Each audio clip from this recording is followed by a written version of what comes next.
Welcome to Sacrilegious Discourse. I'm husband. And I'm wife. Together, we're reading the Bible for the very first time.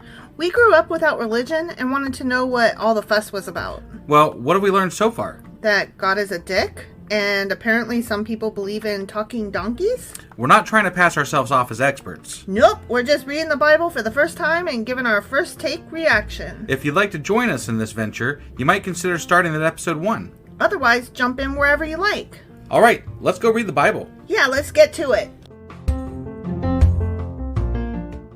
Husband! Wife!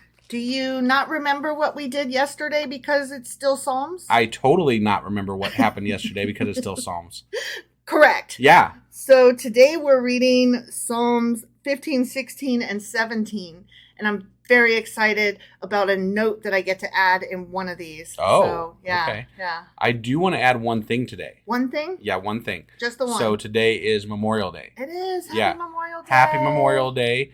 I have to always stipulate this with, I don't always agree with our military, but I do support our troops. And, you know, this one especially goes out to all the atheists and foxholes out there. So thank you for your service. And happy Memorial Day. I don't know what For the right reasons.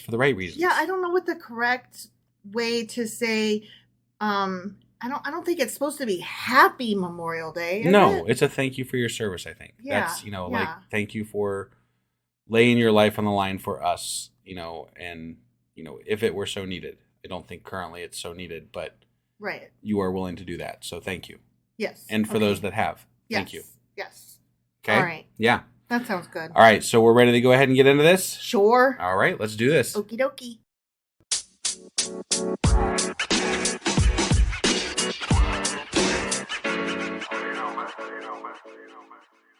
Okay, so here we are starting Psalm 15.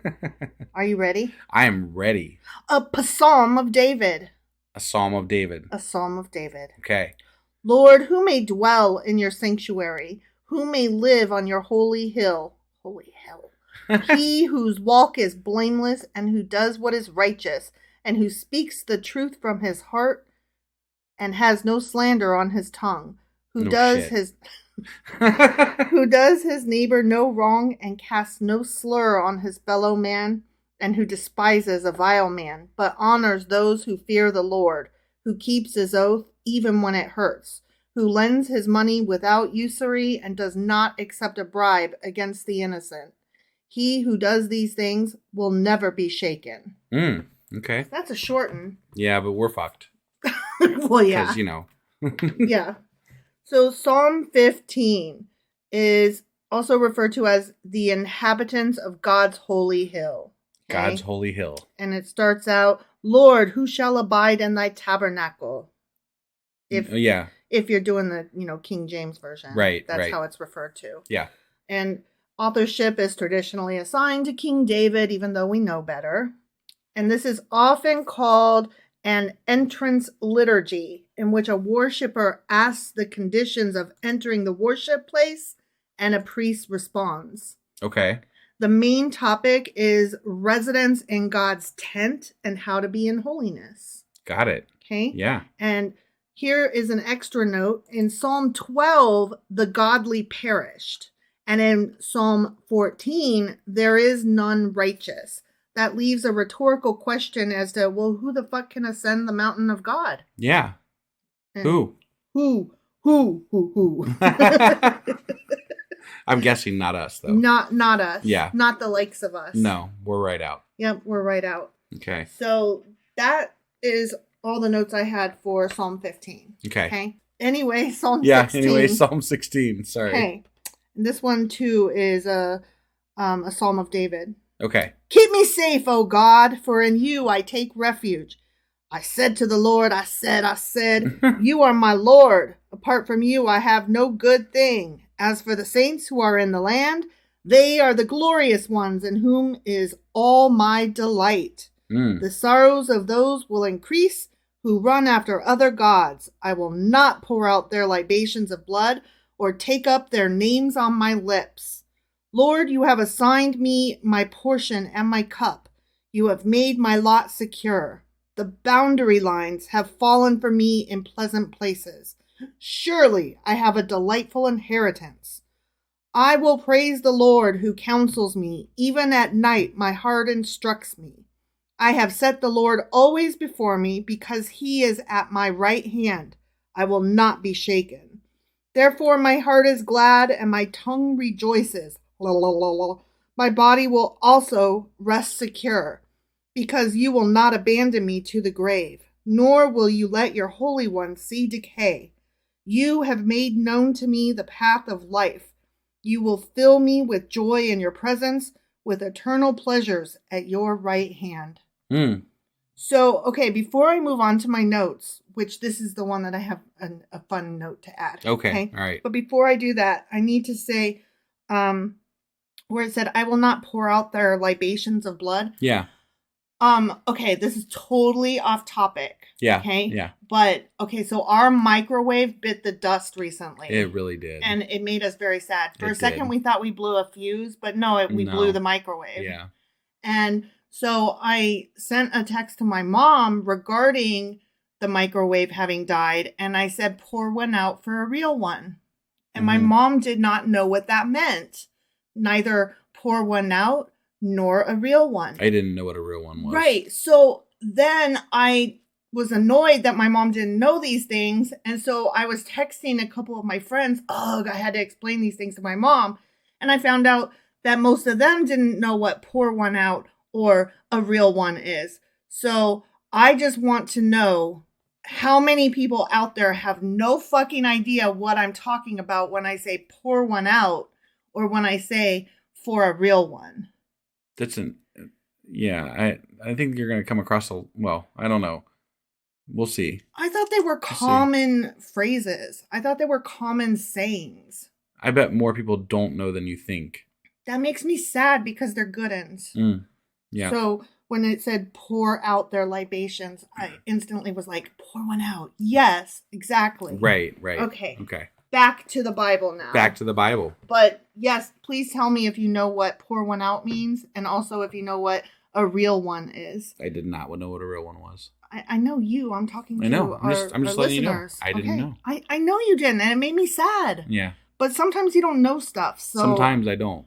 I just thought, well, this may be one of those times. But Could a be. lot of my friends actually. didn't know. Right. So maybe you're not as stupid as I think you are sometimes.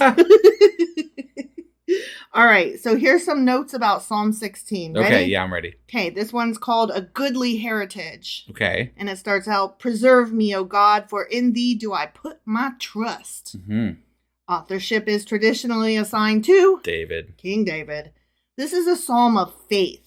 And it is one of the 10 psalms of the Tikkun HaKalali. Yeah. Say that 10 times fast. Right. And I was like, what the fuck is a Tikkun Kalali? Haklali. I don't know what that is. So I had to look that up, obviously. And I'm so glad I did. Well, that's cool. Okay. Yeah, ready? I'm ready. The general or comprehensive rectification, also known as the general remedy, is a set of 10 psalms whose recital services as repentance for all sins. In particular, the sin of wasted seed through involuntary nocturnal emission or masturbation. So this is one that they say like, sorry. Sorry. It is based on the idea of the covenant that God made with the Jewish people. Mm-hmm. And in return for absolute allegiance to God on the part of the nation, God promised to be their God and to give them the land of Israel as an inheritance. Yeah. As a mark of this covenant, God commanded Abraham to perform circumcision. Right? Yeah. By choosing this specific organ to bear the sign of the covenant, God indicated the tremendous power of the sexual organ. See, I thought he just indicated how weird he was. That's what I thought too. You know. Like, whoa, why y'all so up in the dick? Yeah. Like, that just seems so arbitrary and weird to me. Yeah, it really was. When it is used in the context of marriage, the sexual organ is elevated and man becomes a partner with God in creation. But when it is used for personal gratification, it distances a person from God and leaves him unfulfilled, frustrated, and depressed. That's why I'm an atheist. Shit. So basically, if you're fucking your wife, that is awesome. But if you're whacking off, no, you're depressed. Got it. You're sad. Yeah. Okay. The antithesis of the joy one should feel by uniting with a marriage partner and performing all of God's other laws is depression, a state which is the domain of Lilith. Oh, man. The name of the representation of evil associated with unholiness. It's not a fucking psychological problem. It's a religious problem. Yeah. But obviously. But we were looking for what is our next Q&A going to be about? Yeah. And I have managed to figure out how to sneak my yearning to talk about Lilith and to study Lilith. I was literally just saying, I wish we could talk about Lilith. I want to study her. Yeah. Like, I think it was in our last episode. Yeah. So that's what we're doing next Saturday. Oh, okay. All right. So we're going to have a Q&A. Yeah. Okay. Because I need to know what the fuck's up with Lilith. Because we haven't been doing Q&As since there's not really anything to Q or fucking A. Right. We've just been summarizing each psalm as we read it. Right. So the remedies, that this psalm is 1 of 10, yes, yes. The remedies come to rectify the sin of misusing the sexual organ and by extension undoes the root feelings of depression that lie at the core of any sin. And it does this through the power of the psalms, which are songs of praise and rejoicing in God. So these 10 psalms are a cure for masturbation? No, they're a cure for the depression that you feel from having masturbated. Okay. Because you're not supposed to. Got it. So, and if you do that, that means you're depressed and sad and cut off from God. So as long as you can stop masturbating, and then you say these 10 psalms, you'll be good. Yeah. Okay. Yeah. Got it. Yeah. Sure. It's good to know. Although the sin of wasted seed is considered the most serious of the violations of the covenant. Most serious. Jesus. The most serious. Man, yeah. It's awful. Other sins also accomplish the same thing. And one who earns his livelihood dishonestly also breaches the covenant, as his craving for money can make him go so far as to rob his fellow man. Oh, not that. I know, right? The way one thinks, speaks, and acts are also areas in which he can uphold or damage the covenant. Okay? And here I was thinking things like rape and stuff were like probably the worst. Pedophilia. Yeah. But no, stealing and beating off. Yeah. Those are the bad ones. Those are the real bad. Yeah. Real bad. Okay. Psalm 16 was most likely written in the Persian period, which is to say after 539 BCE. Okay. That's very specific. 539. After. Yeah. Sometime after that period. Okay. Yeah. Okay. So that's all I have to say about Psalm 16. No, I liked it. That was a good. I enjoyed that. Yeah, didn't yeah. you? Mm-hmm. Yeah. So now we are moving on to Psalm 17. Okay. And guess what? It's a prayer of David. Oh my! I'm shocked. Right? Yeah. Hear, O Lord, my righteous plea. Listen to my cry. Give ear to my prayer. It does not rise from deceitful lips. May my vindication come from you. May your eyes see what is right. Though you probe my heart and examine me at night, though you test me, you will find nothing. I have resolved that my mouth will not sin. Okay. That's some resolve. I promise my mouth ain't going to cuss. His mouth won't sin. Yeah.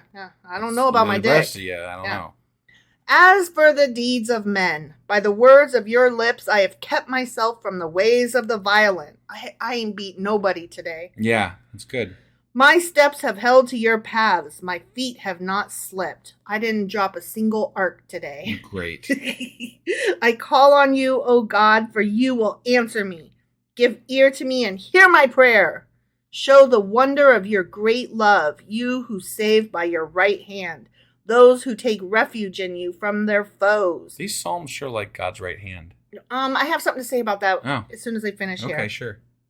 Keep me as the apple of your eye. Hide me in the shadow of your wings from the wicked who assail me, from my mortal enemies who surround me. Wait, God has wings? On the wings of love. What is that song? I don't know. You don't know? No, I don't know. Oh, okay. And then there's Take These Broken Wings. I do know that song. And learn to fly again. I can't remember who it's by. But... Mr. Okay. I could never forget that because the title is so dumb. Mr. Okay, these guys surround me, blah, blah, blah. They close up their callous hearts and their mouths speak with arrogance. They have tracked me down. They now surround me with eyes alert to throw me to the ground. They are like a lion hungry for prey, like a great lion crouching in cover. Rise up, O Lord. Confront them, bring them down. Rescue me from the wicked by your sword. O Lord, by your hand, save me from such men, from men of this world whose reward is in this life. Yeah. You still the hunger of those you cherish. Their sons have plenty, and they store up wealth for their children. And I, in righteousness, I will see your face. When I awake, I will be satisfied with seeing your likeness. Okay. So it's funny that you talked about the right hand. Yeah. Because a lot of Christians take that to mean that he's speaking about Christ. Because Christ is often referred to as God's right hand. Got it. Or he sits at God's right side or whatever. Which is interesting because we've talked about it before. Most of these Psalms were written post-Christianity. So it's an interesting... Like, the fact that this is stuff that's in the quote-unquote Old Testament is interesting because it feels like it was written post-Christianity. Because they were. And maybe incorporated some of those ideas even. Yeah. So. Well, and a lot of the New Testament quotes from Psalms. Right. So, like, I don't know that because I haven't read the New Testament. It's just something I keep coming across.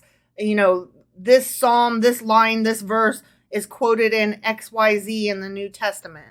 And I'm just like, huh. Well, and I know that a lot of Christians like to quote from Psalms because it's very, feel good, It's like Christy. Yeah, it's very save us and, righteous and blah, blah, blah, blah, blah. Yeah, yeah. So. I just find it very annoying. Like, I feel it is. I feel like it's stuck in the wrong part of the Bible, quite honestly. Yeah, no, it definitely feels like it should be in the New Testament. Yeah. Like a lot of it doesn't go except for that it was all written by David. Oh, yeah. I mean, we said this yesterday that my mom happens to be reading through First and Second Samuel or First whatever. and Second Samuel, and they're reading also simultaneously the Psalms that David wrote to show how he was feeling at the same time. And I'm like, Mommy, David didn't write those, honey. Yeah. Yeah. You can't convince her of that, though. No, I didn't even try. I just said, Yep. That's all you can do. So here's my notes for Psalm 17. And after 16, this is kind of lackluster. So sorry in advance. Yeah. No beating off. No beating off on this one. Yeah. This is a prayer for protection against oppressors. And it starts out, hear the right, O Lord, attend unto my cry. Authorship is traditionally assigned to King David. Of course. Psalm 17 is a prayer for divine intervention on behalf of the righteous. And it is believed to have been written in the Persian period after Zerubbabel, okay, but before Ezra's reforms, possibly by the same author as Psalm 16. Okay. Not David. Not David, but David. But not David. Right. Otherwise, like, that wouldn't even be a note. Right. So no, I know. Whoever not David wrote Psalm 16, not David also probably wrote Psalm 17. Got it. Okay. Got it? That makes sense. Yeah. Yep. All right. So that was our Psalms for today, 15, 16, and 17. Sounds great. All right. So we will be back tomorrow with Psalms 18, 19, and 20. All right. We'll see you guys then. Yep. Bye. Bye.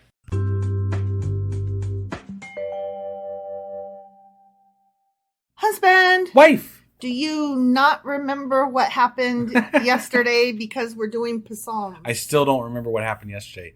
There was a lot of praising God and a lot of exaltation and wonderful poetry type shit towards God. Oh, and actually, I do remember something because, they had the magic cure for jacking off.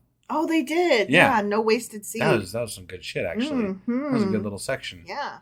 That was Psalms 15, 16, and 17. Right. And before we get into this week's, I do have something to mention, though. Do you? Yeah. So we have a new patron. What? Yeah. Yeah. Their name is Amanda P. Amanda P., thank you so much. Yeah. Thank you so much. We really appreciate all of our patrons. It's just absolutely so cool when we have someone new supporting us. And, I mean, it really does go to help what we're doing and supports all the things that we're trying to get done. Yeah. All that shit. All that shit. Yeah. Thank you so much. Honestly, Amanda and all of you, we really appreciate you. Definitely. That being said, so what are we getting into today? Well, I didn't tell you, but we're doing 4 today instead of 3. Yeah. Psalms 18, 19, 20, and 21. Jesus. Mm-hmm. All right. I guess let's get into this shit. Mm-hmm.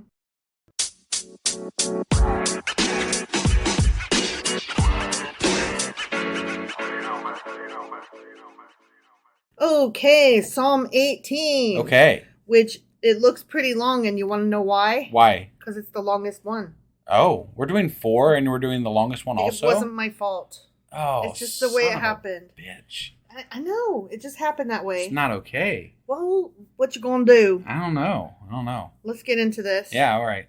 Okay, Psalm 18. Yeah. For the director of music, of David, the servant of the Lord. He sang to the Lord the words of this song when the Lord delivered him from the hands of all his enemies and from the hand of Saul. Ready? I'm ready. He said, I love you, O Lord, my strength. Oh, that's nice. The Lord is my rock, my fortress, and my deliverer. My God is my rock in whom I take refuge. He is my shield and the horn of my salvation, my stronghold. I call to the Lord who is worthy of praise, and I am saved from my enemies. The cords of death entangle me. The torrents of destruction overwhelmed me. Yeah. The cords of the grave coiled around me. Oh. The snares of death confronted me. Jesus, it was rough. In my distress, I called to the Lord. I cried to my God for help. From his temple, he heard my voice. My cry came before him into his ears. Wasn't his temple right around the corner? I don't know. Like David had that whole temple built for him and stuff. He did. So he did. No, actually, it wasn't David. It was after David. Never mind. There wasn't. There was the tabernacle. Tabernacle. Yeah. I don't remember. That was too long ago. All right. And I didn't care a lot. That's the truth of the matter. Got it. Yeah. The earth trembled and quaked, and the foundations of the mountains shook. They trembled because he was angry. Wait, why was he angry? I don't know. Oh. Why was he angry? I don't know. He's always angry. He's always angry. Smoke rose from his nostrils. Damn. Now he's a fire-breathing god. Okay, listen. When I am breathing fire, the smoke does not rise up from my nostrils. It comes down out of my nostrils. Right. So I can attest to this. Yeah. I'm trying to picture like the fire. It comes out and then does a U-turn and goes up. Maybe he's like doing a French inhale type thing, you know? Consuming fire came from his mouth. That tracks. Jesus. Burning coals blazed out of it. Damn. Man, he's got some bad breath issues. Halitosis. He parted the heavens and came down. Dark clouds were under his feet. He mounted the cherubim and flew. Oh. He soared on the wings of the wind.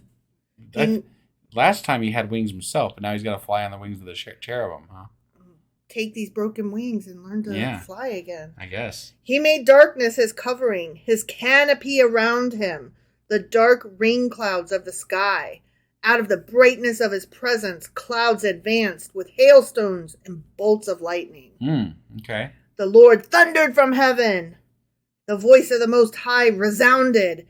He shot his arrows and scattered the enemies, great bolts of lightning, and routed them. The valleys of the sea were exposed, and the foundations of the earth laid bare at your rebuke, O Lord. Man, it's crazy. At the blast of breath from your nostrils. That's so neat. Mm-hmm. We have a fire-breathing God, apparently. I'm going to write a story about that guy. Right, yeah. He reached down from on high and took hold of me. Whoa! He drew me out of deep waters. He rescued me from my powerful enemy, from my foes who were too strong for me. They confronted me in the day of my disaster, but the Lord was my support. He brought me out into a spacious place. He rescued me because he delighted in me. I delight in you, husband. The Lord has dealt with me according to my righteousness. According to the cleanness of my hands, he has rewarded me. For I have kept the ways of the Lord. I have not done evil by turning from my God. All his laws are before me. I have not turned away from his decrees. I have been blameless before him and have kept myself from sin. Good I'm job. awesome. Except for that whole cheating on that woman that, was bathing outside and killing her husband and stuff. That seemed a little sinful. Yeah. Just my 2 cents. We don't talk about that. Right.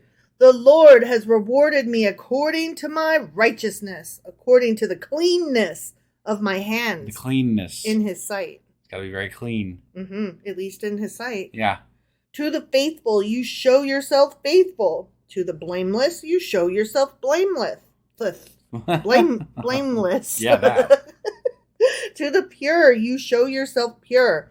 But to the crooked, you show yourself shrewd. You save the humble, but bring low those whose eyes are haughty. Yeah. I hate it when people have haughty eyes. Yeah, those damn haughty eyes. You, O Lord, you keep my lamp burning. Yeah? My God turns my darkness into light. That's great, David. With your help, I can advance against a troop, and with my God, I can scale a wall. Wow. Yeah. He turns into Spider-Man with God. It's awesome. He scales them walls right good. They wouldn't have needed horns at Jericho had they had David and his ability to scale walls. Exactly. See? Yep. As for God, his way is perfect.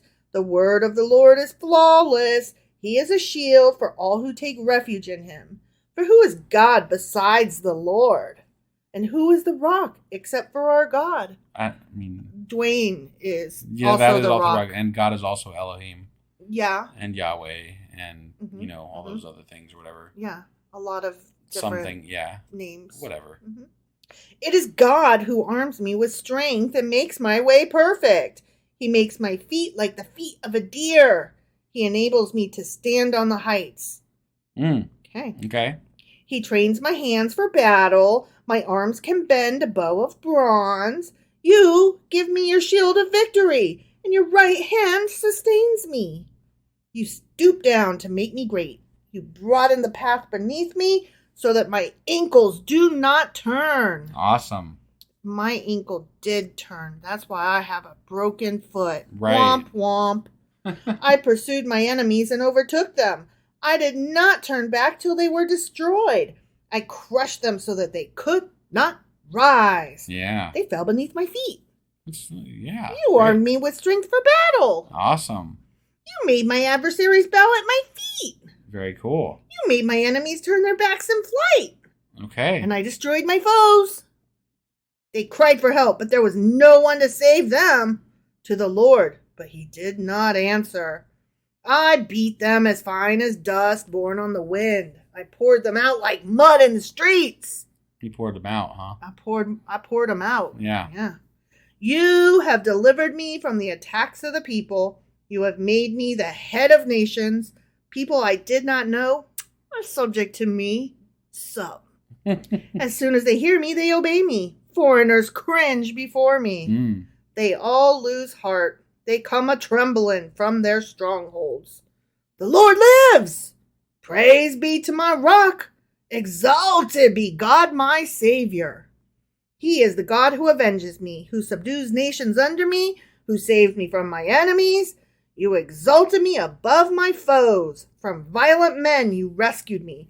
Therefore, I will praise you among the nations, O Lord. Okay. I will sing praises to your name.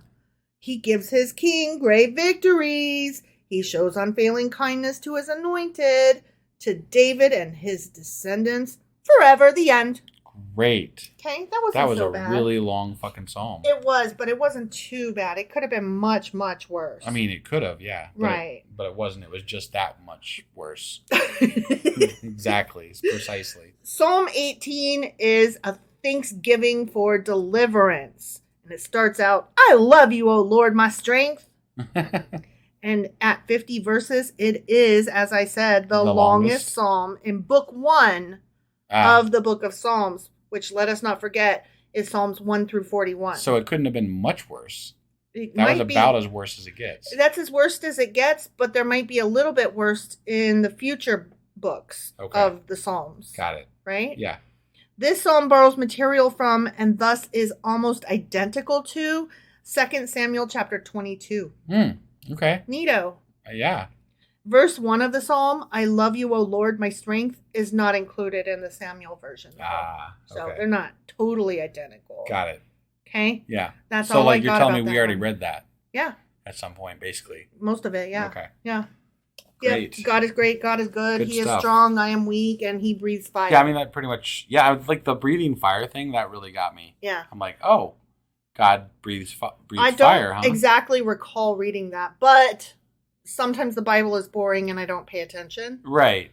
So do you recall? I never knew God breathed fire. So, but, I mean, I don't know how we missed that. Right. I don't know how it's not like a thing. Like, dude, this God is so awesome. He breathes fire. That's cool.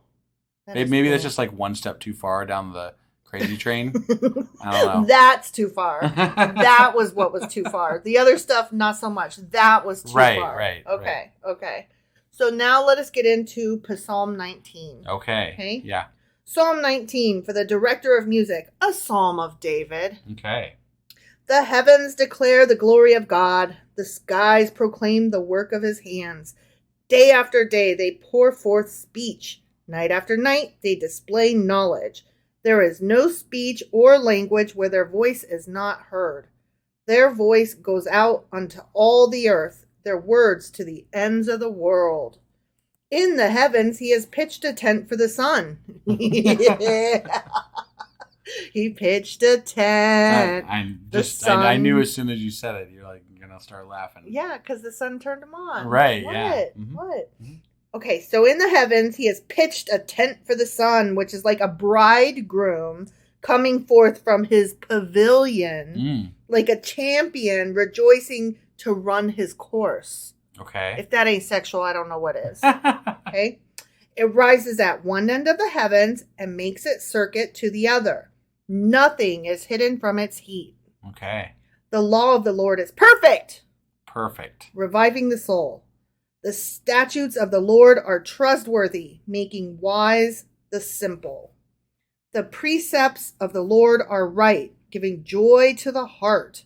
The commands of the Lord are radiant, giving light to the eyes. The fear of the Lord is pure, enduring forever. The ordinances of the Lord are sure and altogether righteous. Okay. They are more precious than gold, than much purer than gold. I'll take gold, thanks. You know what? I will as well. Yeah. They are much sweeter than honey from the comb. By them is your servant warned. In keeping them, there is great reward. Okay. I still want the gold and the honey. Yeah, gold and the honey. I mean, as long as we're asking, I'll take the manna from heaven too. Sure. know? Yeah, why not? Who can discern his errors? Ooh, pick me.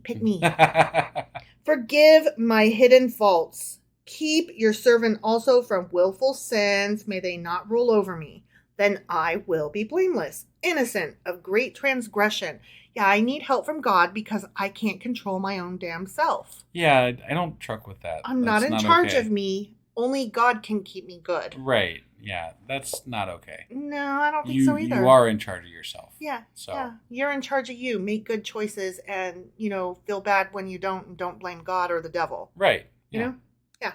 May the words of my mouth and the meditation of my heart be pleasing in your sight, O Lord, my rock and my redeemer. Okay.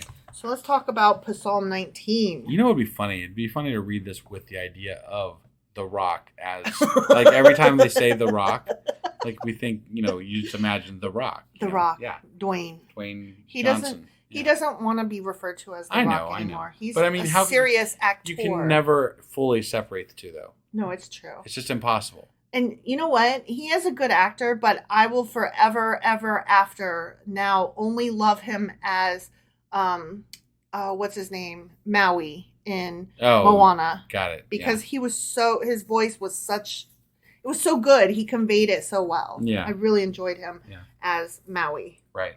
All right. Psalm 19 is the works, plural, and word, singular of God. Okay. Works and word. Got it. Okay. Yeah. And it starts, the heavens declare the glory of God. The psalmist in this one makes a connection between the sun and the Torah, the law. Yeah. Okay. And likewise, it compares and contrasts the study of God's two great creations, nature and scripture. Okay. Okay. This psalm is often contrasted with Psalm 8, which remember was the one that I liked because it was the astronomer's psalm. Yeah. And it talked about various bodies of what are they called in the heavens? Heavenly bodies. Heavenly bodies. Yeah, like planets and shit. Yeah. But in this one, the psalmist contemplates the starry sky and the eve. Oh, wait, no. In that one, in Psalm 8, the psalmist contemplates the starry sky in the evening. Okay. So this was the sun during the day, and the other one was, Right, yeah. So they kind of like complement each other, which I appreciate. Okay. And I love the sun.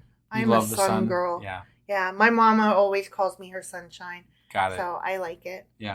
C.S. Lewis. Boo. But I mean, author of the Chronicles of Narnia, which I love. Boo. I like the Chronicles of Narnia, so. I still gotta boo him. He is quoted as saying, "I take this to be the greatest poem in the Psalter and one of the greatest lyrics in the world." Okay. I just thought I'd put that out there. Right, okay. Okay. Yeah. However, he's wrong. Right. Scholars argue that the first part, verses 1 through 7, are a completely distinct song from the second part, verses 8 through 15. Okay. The subjects, content, metrics, language, style, and tone of each section are distinct, and the two parts could not have been composed by the same author. Ah. Okay. So there, boom. All right. Here's something interesting, though. Okay. Okay, I'm about to read something. The judgments of the Lord are true and righteous altogether. That's a phrase from Psalm 19, verse 9, and it is inscribed on the Lincoln Memorial in Washington, D.C. Okay. I can dig that. I don't mind that. All right. That's saying don't lie and be good. Sure. So be good, for goodness sakes. Whoa, somebody's coming. Somebody's coming. What are you singing? It's from Ghostbusters. Oh, Bill Murray oh, sings it when God. he's in jail. Yeah, I can't ever pick up on your references. It's fucking Ghostbusters. I know. For Christ's sakes. 90% of the time it is Ghostbusters with you. But Yeah. I should just always say Ghostbusters. You should always say Ghostbusters. You should never not say Ghostbusters. It's true. All right, listen to this. When you were bugging me earlier and I had my earbuds in and I had YouTube on and you were like, are you doing your research? And I was like, yes. I was listening to this song. It's a Rastafarian song called Rivers of Babylon, which was recorded in 1970 by the Melodians. And it's actually pretty groovy. I actually like it. Okay. And it includes a reference to verse 14 of Psalm 19, together with a reference from another psalm that we haven't got to yet, so who cares? Right. That was written in the memory of the first destruction of Zion, or Jerusalem, by the Babylonians in 586 BC. Okay. So it's a pretty good song, and I'm going to let you listen to it, and you should put a link in the show notes so that listeners can give it a peep too. Sure. And then it was also popularized several years later as it was covered by Boney M. in 1978. Yeah, I don't know who that is. Well, they are black artists, and the songs are really groovy, and they're good, and I like them. Okay? Yeah. It's the same song. I don't know why I said songs. It's just two different artists. The one is more like one guy singing it, and then the second one is like a group singing it. Okay. So, but anyway, pretty cool. Pretty cool stuff. Yeah. Okay. So now I'm going to read 20 and 21 back to back because they kind of complement each other. Okay. Sure. And then I'll summarize both of them with my notes after. Got it. Okay. Yeah. Okay. Psalm 20 for the director of music, a psalm of David. Okay. May the Lord answer you when you are in distress. May the name of the God of Jacob protect you. May he send you help from the sanctuary and grant you support from Zion. May he remember all your sacrifices and accept your burnt offerings. Salah. May he give you the desire of your heart and make all your plans succeed. We will shout for joy when you are victorious and will uplift all your banners in the name of our God. May the Lord grant you all your requests. Now I know that the Lord saves his anointed. He answers him from his holy heaven with the saving power of his right hand. Some trust in chariots and some in horses, but we trust in the name of the Lord our God. They are brought to their knees and fall, but we rise up and stand firm. O Lord, save the King. Answer us when we call. When I hear rise up, all I can think of is Alexander Hamilton. Yeah, rise up. Yeah. Rise up. Yeah, I always think that as right. well. Yeah. But I said rise up and several others that I didn't mention it because I thought you would get annoyed with me. Well, then the other, I think I told you this story before, but when Kid and I were in Philadelphia, Mm-hmm. every time we went to, like, because we were there for a concert, but when we went looking around town beforehand, Mm-hmm. and so every time we were in a room where there was something important happening, I said, hey, kid, we're in the room where it happened. They hated me by the end of the day. Even though they love Yeah, Hamilton. yeah. Like, highly recommend if y'all haven't seen it yet.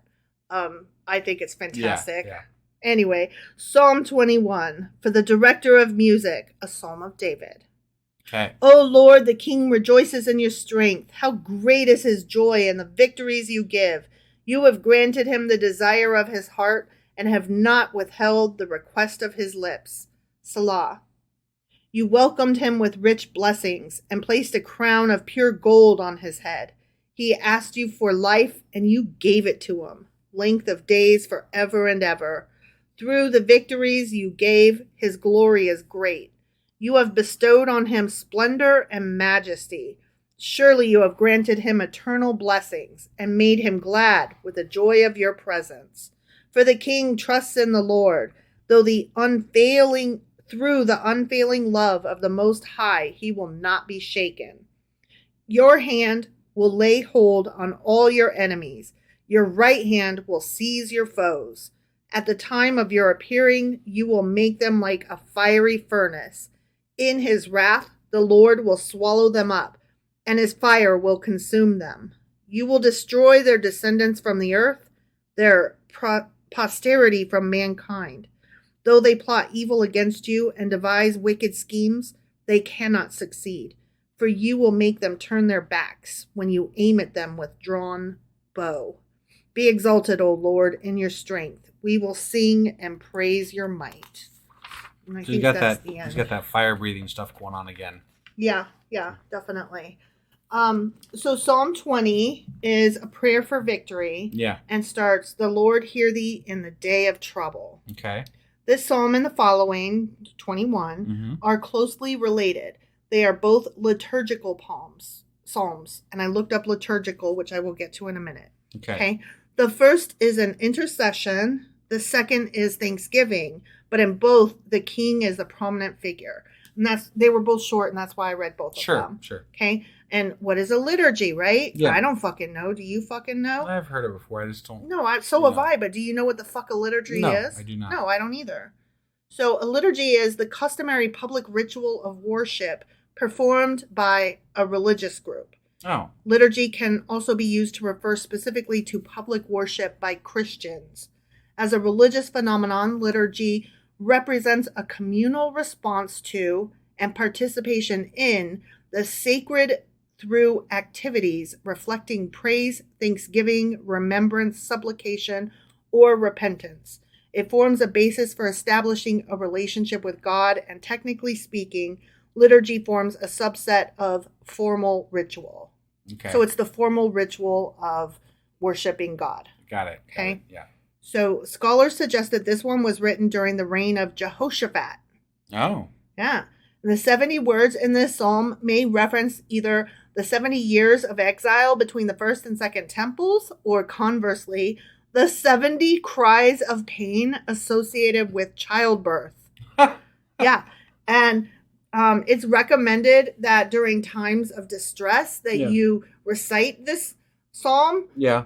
And times of distress can include while delivering a child.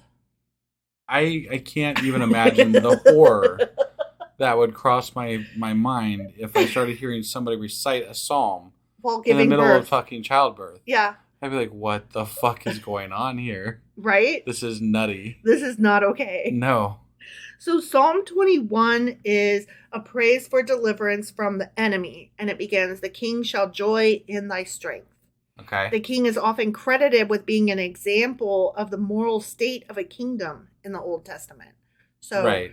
You know, the king is God, or is God's spokesman, or stands for the people, or represents God, like depending on who's looking at him and who's asking. Well, and it was a big thing when we were reading, the kings and all that kind of stuff. There was like, this is a good king, that's a bad king. And basically the entire population. The population was kind of drawn into the same, judgment, essentially. Yes. If the king was good, then God saw that the entire population was good. Right. But if the king was bad, fuck all those people. Right, pretty much. Which sucked, and we commented on that at the time. Which is why I kind of rail against it when he's like, I take care of the poorest. I'm like, no, you don't. You only give a fuck about the kings. Yeah, exactly. Yeah. This psalm relates to the belief that God appointed a succession of rulers on earth, starting with David and eventually leading to the Messiah, whom Christians identify, of course, as Jesus. Right. This psalm does not refer to a specific king, but to all kings. Right. Okay. The end. So that's some more psalms there. That's some more four psalms. That was 4 psalms. That was 4 psalms. See, it wasn't so hateful. It wasn't so hateful. Yeah. We made it under a half hour. Right? Yeah. We did good. That's pretty good. Mm-hmm. All right. Well, that was Psalms chapters 18 through 21. 18, 19, 20, 21. Yes, that is correct. Yeah. All right. And so we're done with that one. And tomorrow we'll be back probably, unless wife changes it up, with... this is getting difficult to track. 22, 23, 24. Yeah, that's the ones. Yeah. All right. Yeah. So we'll see you guys then. Sure as fuck will. Bye. Bye.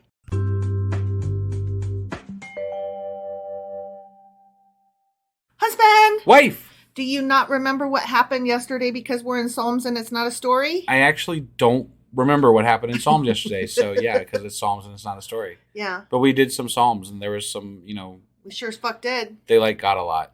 They do, always. Really like God a lot. That's what the Bible's about, except for Job. Well, even there, they like God a lot. But, it's just, different type of story. Well, we did 4 Psalms yesterday. We did. We had a little bit more than normal. So because the last 2 kind of went together. Yeah. Supposedly. Right. I don't really remember that too much. Yes. Oh, and then the first one that we read was the longest one in the first book of Psalms. Right. And we did Psalms 18 through 21 yesterday. 18, 19, 20, 21. Yes. Yeah. So then what will we be going over today? Today we are going over 3 Psalms that are viewed by many as the shepherd psalms. Psalms 22, 23, and 24. Okay. And before we get into it, I do have one thing to share. So we have a live event coming up in Dayton, Ohio on July 27th, which is a Thursday. In Dayton, Ohio. Yeah, that one. United States. And we have realized that we are woefully underprepared for this live event. We have no equipment. None. Other than like our mic and our computer. And we're like, wait, live event. This is different. This is different shit. So we are starting a campaign right now. And we are asking for some donations to get some new equipment. Now, I know a lot of you give on Patreon. Obviously, we appreciate that. And you're already giving, so like we're not expecting the world or anything. But if you do have the ability to help us out, we've made this real easy. All you got to do is text the word SACDIS, which is SACDIS, to the phone number 53555, and it will give you the information on how to donate to this campaign. So if you would do that for us, that would be greatly appreciated. I'll also have a link to the campaign in the show notes, so check that out. And with that being said, let's go ahead and get into the Psalms for today. Let us do it. All right. Okie dokie.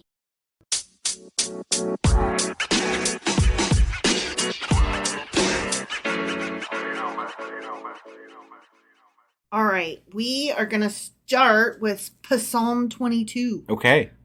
Yep. Oh, you know what? I didn't get my Bible out. Oh, you should probably get the Bible out. I should. That's what we're doing. I should. Reading the Bible. I know. So. Well, I was just going to jump straight to the notes about it. Yeah. Sorry, That's not how that works. No, it's really not. Okay, Sorry. Here I go. Wow, we really are unprepared today. Okay, sorry. Here's my book. I'm there. I had a bookmark. Okay, great. Ready? Yeah, I'm ready. Okay, Psalm 22. Yeah. The director of music, to the tune of The Doe of the Morning. That's a great song. Apparently, they all knew that song back then. Apparently. And this is a Psalm of David, of course. Of course. Okay? Yep. My God, why have you forsaken me? Oh. You know who else quote. said that? Yeah. You know who else who? said it? Jesus on the cross as he was dying or whatever. Right, yeah. Yeah. That was Jesus quoting this psalm. Oh. Yeah. Or It was this psalm quoting Jesus. Right. Because, these were probably written after Jesus. So why are you so far from saving me, so far from the words of my groaning? Oh my God, I cry out by day, but you do not answer, by night, and am not silent. Yet you are enthroned as the Holy One. You are the praise of Israel. In you our fathers put their trust. They trusted and you delivered them. They cried to you and were saved. In you they trusted and were not disappointed. Okay. But I am a worm and not a man, scorned by men and despised by the people. See, this is very Jesus-y. Yeah. All who see me mock me. They hurl insults, shaking their heads.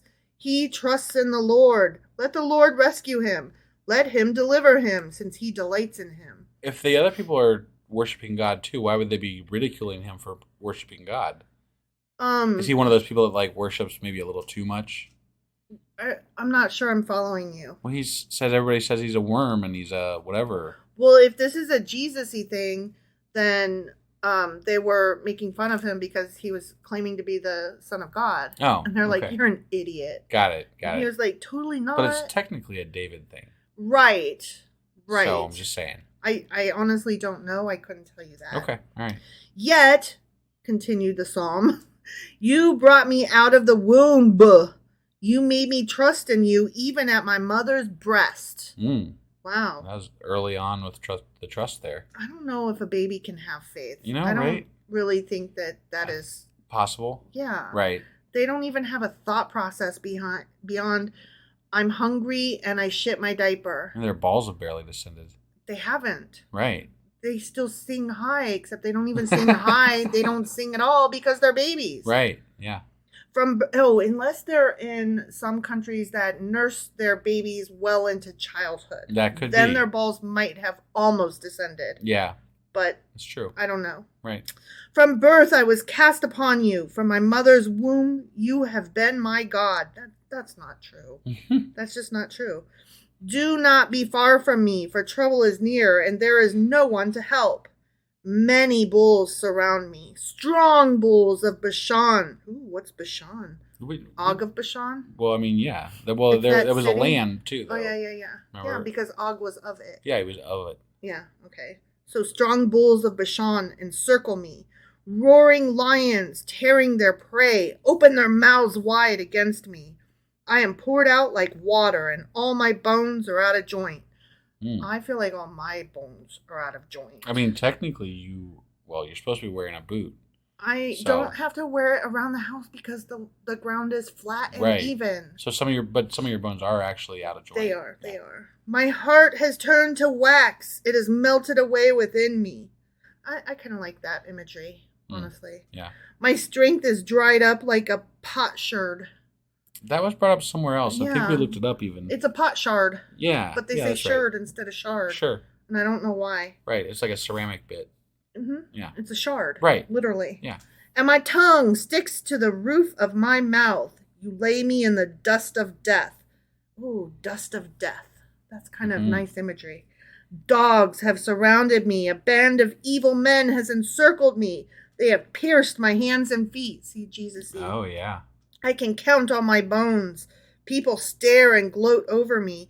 They divide my garments among them and cast lots for my clothing. That's all Jesus-y stuff. Yeah. Because, counting bones is none of his bones were broken, supposedly, as he was crucified. Okay. And then they literally drew lots for his clothing. The guards did. I don't know if you're aware of that. I'm not aware of that. We're not there yet, but it's just a thing I know that happened. So that's all Jesus-y shit. Got it. But you, O Lord, be not far off. O my strength, come quickly to help me. Deliver my life from the sword, my precious life from the power of the dogs. Rescue me from the mouth of the lions. Save me from the horns of the wild oxen. I will declare your name to my brothers. In the congregation I will praise you. I got to praise you like I should. You who fear the Lord, praise him. All you descendants of Jacob, honor him. Revere him, all you descendants of Israel. For he has not despised or disdained the suffering or the afflicted one. That's not true. That's not true at all. He has both despised and disdained the suffering of many. Yeah. He has not hidden his face from him. Yeah, he has.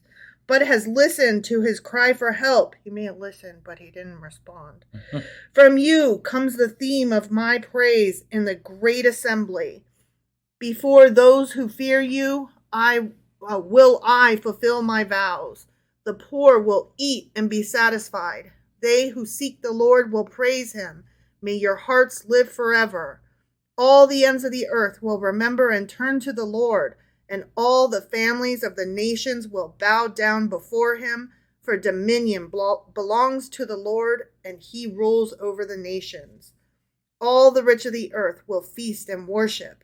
All who go down to the dust will kneel before him. Those who cannot keep themselves alive. Posterity will serve him. Future generations will be told about the Lord. They will proclaim his righteousness to a people yet unborn, for he has done it. So they've literally had thousands of years. Like, we're talking about the time of David, right? So let's just call it almost 3,000 years, right? Since the time of David. Yeah.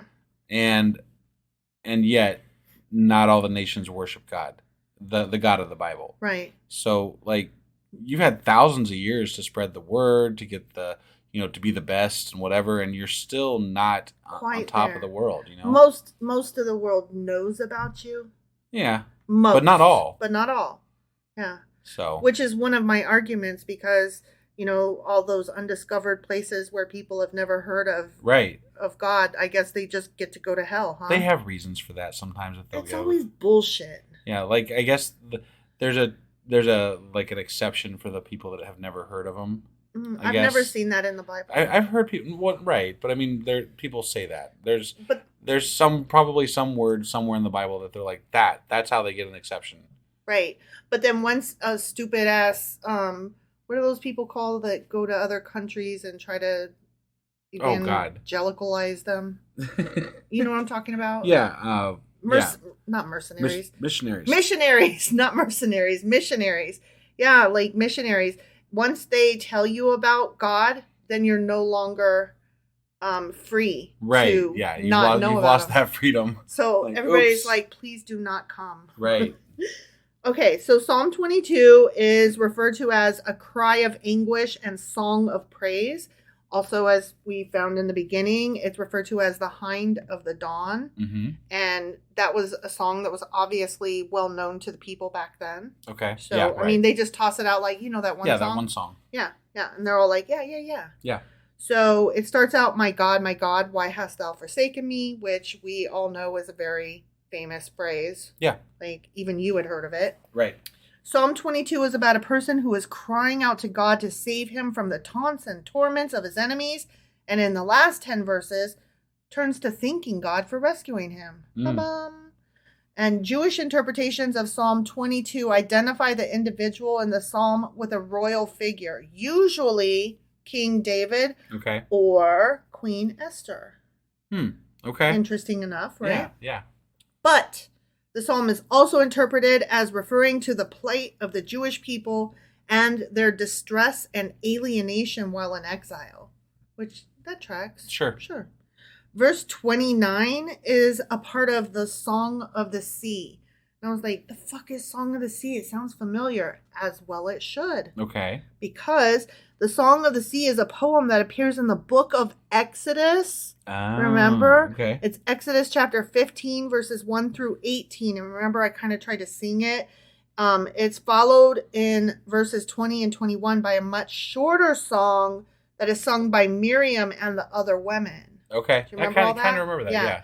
The Song of the Sea was reputedly sung by the Israelites after their crossing the Red Sea in safety, and celebrates the destruction of the Egyptian army during the crossing and looks forward to the future conquest of Canaan. Okay. And some of the song features in the 1998 DreamWorks animated film, The Prince of Egypt. Did you ever see that? I have maybe seen it. If you did, it wasn't with me. Right. It might have, our kid and I might have watched it at some point, I just can't even see when y'all would have watched that. Every once in a while, our kid was like, "We got to watch this," and like it's something that they watch somewhere else, and I was like, okay. And you don't always watch those things because I don't watch bullshit. I mean, okay, sometimes I watch bullshit. Right, yeah. But I can't imagine y'all watching The Prince of Egypt. What are you binging right now? Facts of Life? I'm binging The Facts of Life on the app Tubi. Yeah. Because it's free and the whole series is there. And I only saw a couple episodes when I was a kid. And it's a really good show. I remembered those couple episodes fondly. Yeah. And I also realized that the character of Jo was my actual first girl crush. Oh. Yeah. She's gorgeous. She rides a motorcycle. She's like a tomboy. Yeah. And yeah, she's gorgeous and hot and I love her. So yeah, that was my first girl crush. Got it. Okay. Anyway, The Prince of Egypt, the DreamWorks animation is an adaptation of the first 14 chapters of the book of Exodus and follows the life of Moses from being a prince of Egypt to a prophet of the Lord, chosen by God to carry out his ultimate destiny of leading the Hebrews out of Egypt. Now, portions of the song are also paraphrased in the popular African-American gospel music song, Oh Mary, Don't You Weep, which is a spiritual that originates from before the American Civil War. Ah, okay. Yep. There's a really groovy version of it by Aretha Franklin. Oh. She covered it in 1972, and I really think that we need to include a link because it's a good song. Yeah. Yeah. So that's what I was listening to earlier. I don't know if you could hear, but... No, I couldn't. Okay. Well, that's what I was listening to. Got it. And yeah, it's really good. Okay. The original psalm, verses 1 through either 22 or 23, is thought to date from the pre-exile period, which would be before the Babylonian destruction of Jerusalem in 587 BC. Okay. Yep. But the second part, which is verses 23 or 24. 23 is question whether it's old or new. Okay. It like walks the line. Yep. But 23 or 24 through 27, because of the significant rescue of Israel, was probably added only in the post-exilic period. And the most recent portion of the composition, verses 28 through 32, on account of its universalist perspective, is considered to date from the Hellenistic period, which is the Greeks. Got it. Likely the late 4th century BC. Okay. Okay? Yeah. All right. So now we move on to Psalm 23, which is like everybody's favorite. Oh, yeah, that's right. That's right. Everybody said they love this one. Yeah, it's super short. And as soon as I saw like what the opening was, I was like, oh, it's that one. It's the one that like is said at every funeral ever. Okay. Okay. All right. Psalm 23, a psalm of David. Got it. The Lord is my shepherd. I shall not be in want. I shall not want. Does that sound familiar? Maybe. He makes me lie down in green pastures. He leads me beside quiet waters. He restores my soul. He guides me in paths of righteousness for his name's sake. Even though I walk through the valley of the shadow of death, I will fear no evil. Yeah, that's familiar. Yeah, yeah. For you are with me, your rod and your staff, they comfort me. Now, this sounds a lot prettier in the King James Version. Got it. Okay, got it. Yeah. So you probably would have recognized it a little better. If we were reading the King James Version. Yeah. Right. But you have to have recognized this. Yeah, no, point. I mean, yeah. Okay. You prepare a table before me in the presence of my enemies. You anoint my head with oil. My cup overflows. Surely goodness and love will follow me all the days of my life, and I will dwell in the house of the Lord forever. Got it. Okay? It's a very feel-good, you know, it's psalm. Why it's I get it. said at funerals. It's short enough that it's memorable, and you know, I get it. Yeah. So. It's simple enough that everybody's like 23. Yeah. That's my favorite. Yeah. It's a good one, solid all around, and I can quote it. Yeah. Because it's short. For sure. You know? I could see why. Yeah. So this one is called The Lord is My Shepherd. And guess how it starts? The Lord is my shepherd. Right. Okay. This is perhaps the best known of the Psalms, as we learned. We already found out. Yeah. And it portrays God as a good shepherd feeding and leading his flock. Okay. A shepherd typically knows each sheep by name. Thus, when God is given the analogy of a shepherd, he is not only a protector, but also a caretaker. Okay. And God, as the caretaker, leads the sheep to green pastures and still waters because he knows that each of his sheep must be personally led to be fed. We're too stupid to walk ourselves to the kitchen. Right. You know? Right. Yeah. Without its shepherd, the sheep would die. My gosh. Either by a predator or of starvation. Right. Since sheep are known for their helplessness without their shepherd. Yeah, we just couldn't function without a we God. We need God. Obviously. We cannot survive without God. Somehow you and I have managed to just... But it's just got to be pure luck, right? Yeah.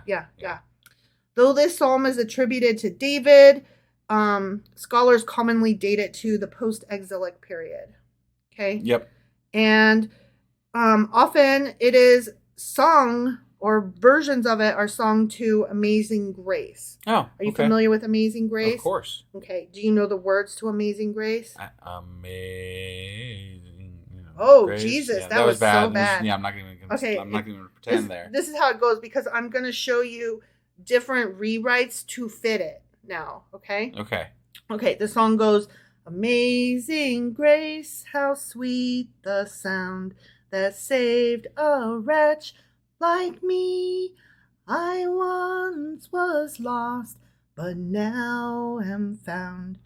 Was blind, but now I see. Right. Okay? Yep. So here are 4 different ways that the beginning was rewritten to maybe fit that tune so that they can sing it this way. Okay. The Lord is only my support, and he that doth me feed. How can I then lack anything whereof I stand in need? Okay. Yeah. Okay. The Lord to me a shepherd is, want therefore shall I not. He in the folds of tender grass doth cause me down to lie. So I kind of fucked that up a little. All right. I don't know all the rhythms, but yeah. that's another way that the opening is rewritten. Okay. Here's a third way. Ready? Sure. I saw this and I was like, oh no, we have to do these. Okay. My shepherd is the living Lord, and he that doth me feed. How can I then lack anything whereof I stand in need? Okay. Yep. Last one, and I know you're ready for this to be ready. done. I'm ready. Yeah. The Lord's my shepherd, I'll not want. He makes me down to lie. In pastures green he leadeth me, the quiet waters by. I kind of like that last one best. Yeah. I like waters. Right. Anyway. Sure. So that was Psalm 23. Yeah. Okay? Mm-hmm. And then some. Yeah. Okay. So now we're doing Psalm 24. They didn't know they signed up for a concert today. Oh, they did not know. And they are demanding refunds for this free performance. Psalm 24 of David. Of David, of course. A psalm. Okay? Yeah. The earth is the Lord's and everything in it, the world and all who live in it. For he founded it upon the seas and established it upon the waters. Who may ascend the hill of the Lord? Who may stand in his holy place? As I recall, not us. Not us. Yeah. He who has clean hands and a pure heart, who does not lift up his soul to an idol or swear by what is false. I mean, I think I can get down with most of that. I wash my hands and I do not swear to false idols. That's what I'm saying. Yeah. He will receive blessing from the Lord and vindication from God his Savior. Such is the generation of those who seek him, who seek your face, O God of Jacob. Selah.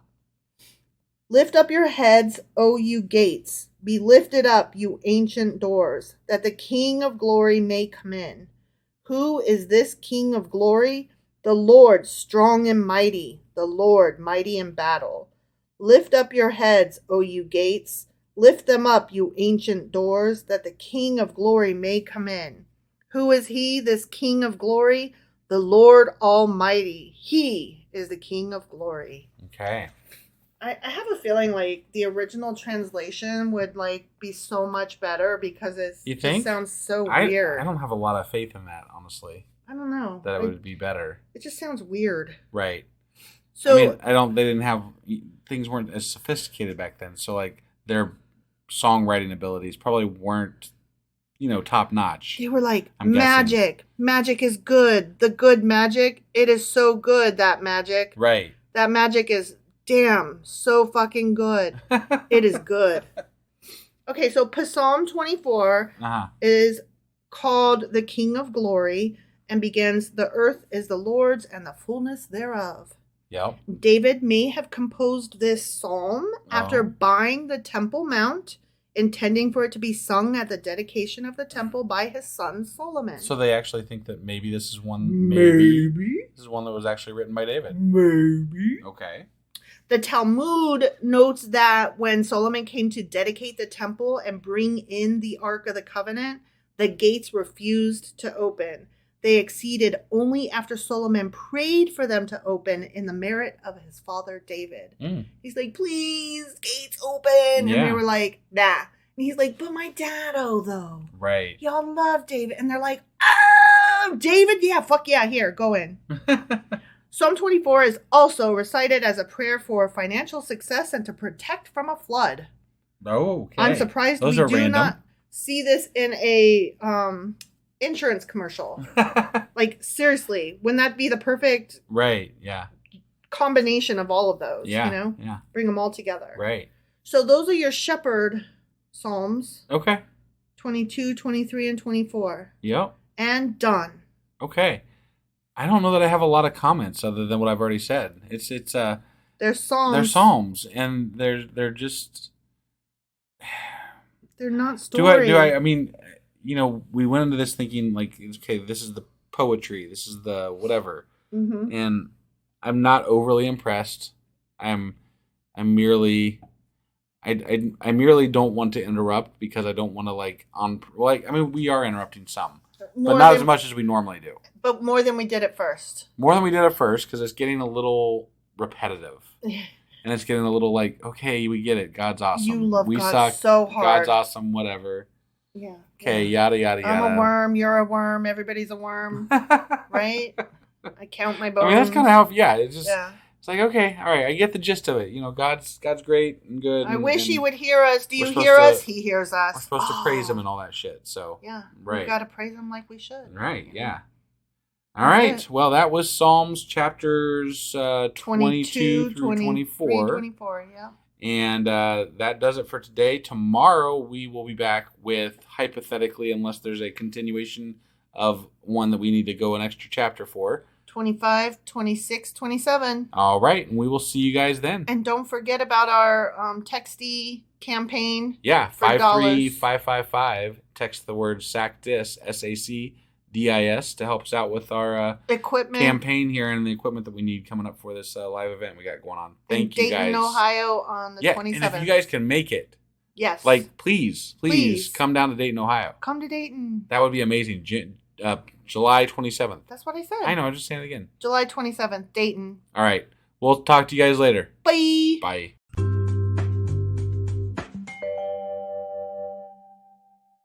Husband. Wife. Do you not remember what happened yesterday because we're in the middle of Psalms and there's no combining storyline to make you remember from one day to the next? I still don't remember what happened yesterday in Psalms other than it was a bunch of gratitude towards God for doing good shit.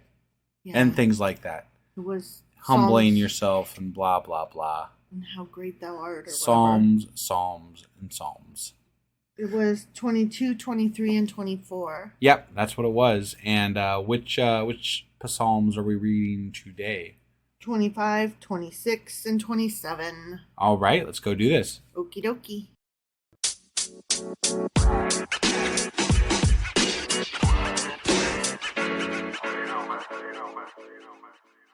Oakley dokley, We are getting into Psalms. Okay. But before we start the Psalms that we're reading today, Yeah. I meant to say something yesterday about Psalm 23 that I forgot to say. All right. Do you remember the part about I will fear no evil? Yes. Psalm 23 was the I will lay me down in the fields and valley of the shadow of death, and you know that thing. Yep. Okay, so I will fear no evil is also the book title of a book by Robert A. Heinlein. Okay. And it's one of my favorite books ever. Got it. That's all. So if you haven't read it, you should read it. Yeah. If you're a sci-fi fan. I think I've read that one. You did. Okay. You did. I can't ever remember titles exactly, but... it's the one where they basically took the brain of an old man who was dying and stuck it in the body of a hot chick. Oh, yeah. And then it was the 60s, so she had sex with everybody. Right. Yeah. It was Heinlein, so she had sex with everybody. Yeah, because he was all about the free sex stuff. Right. Free sex, free love, everybody fucks everybody and it's fine. Yeah. And, I mean, whatever, to each their own, I don't care. Right. But, yeah, it was a really great book, I think. Yeah, no. But then the question was, he kept hearing her still in his mind. And so the question was, even though he was now occupying that body, was she still there? Got it. With him. Right. And then at the end, somebody else died that they loved and cared about. And so it was like, did they also that other person in their mind then? Right. So it was a whole thing. Yep. Okay, so anyway, moving on away from Psalm 23, we're getting into Psalm 25. Okay. Yep. Of David. To you, O Lord, I lift up my soul. In you I trust, O my God. Do not let me be put to shame, nor let my enemies triumph over me. No one whose hope is in you will ever be put to shame, but they will be put to shame who are treacherous without excuse. Show me your ways, O Lord. Teach me your paths. Guide me in your truth and teach me. For you are God my Savior, and my hope is in you all day long. Remember, O Lord. Just your hope? Yeah. Okay. Remember, O Lord, your great mercy and love, for they are from old. Remember your... Don't forget, you're awesome. Remember not the sins of my youth and my rebellious ways. Don't remember that shit. According to your love, remember me, for you are good, O Lord. You are so awesome. Please don't remember all the times I fucked up ever. Right, yeah. Good and upright is the Lord. Therefore he instructs sinners in his ways. He guides the humble in what is right and teaches them his way. All the ways of the Lord are loving and faithful for those who keep the demands of his covenant. For the sake of your name, O Lord, forgive my iniquity, though it is great. I'm a real piece of shit, Lord. Can you ever forgive me, please? I have a question. Like, what if two people believed in the Lord and they both were asking for the same thing, and then they were fighting each other because they didn't like each other? Right. How does that work out? Like, who gets the upper hand? Maybe they both do. They both get an upper hand. Who then is the man that fears the Lord? He will instruct him in the way chosen for him. That was too many pronouns, honestly. He and him and... Were you talking about the bad guy or the good guy or God? Right. I don't know. Yeah. He will spend his days in prosperity must be the guy. The good guy. Right. Okay? And his descendants will inherit the land. The Lord confides in those who fear him. He makes his covenant known to them. His eyes are ever on the Lord, for only he will release my feet from the snare. Okay. Turn to me and be gracious to me, for I am lonely and afflicted. Lonely, lonely. The troubles of my heart have multiplied. Free me from my anguish. Look upon my affliction and my distress, and take away all my sins. See how my enemies have increased and how fiercely they hate me. But you know that you're asking for friendship from God because everybody else hates your ass. Like, see, it sounds like a very maybe you're the problem, right? Yeah, you ever think of that? Like, you should listen to some Taylor Swift music. Maybe I'm the problem. It's me is written for you, right? Guard my life and rescue me. Let me not be put to shame, for I take refuge in you. May integrity and uprightness protect me, because my hope is in you. Redeem Israel, O God, from all their troubles. Wait. Me, I, me. Oh, and by the way, bless the land. Right. Amen. Right. Yeah. Afterthought much. Yeah. That was awesome. All right, let's get into here and read some notes. Right. Read some notes. Psalm 25 Yep. is a prayer for guidance, pardon, and protection. Okay. And it starts out, unto thee, O Lord, do I lift up my soul. Mm-hmm. This psalm has the form of an acrostic Hebrew poem. And I looked it up, and guess what it spells? What does it spell? The alphabet again. Again? You know why? Because... Is that all they knew back then? Well, they used these as a way to teach children to read. So, kind of yes. Okay.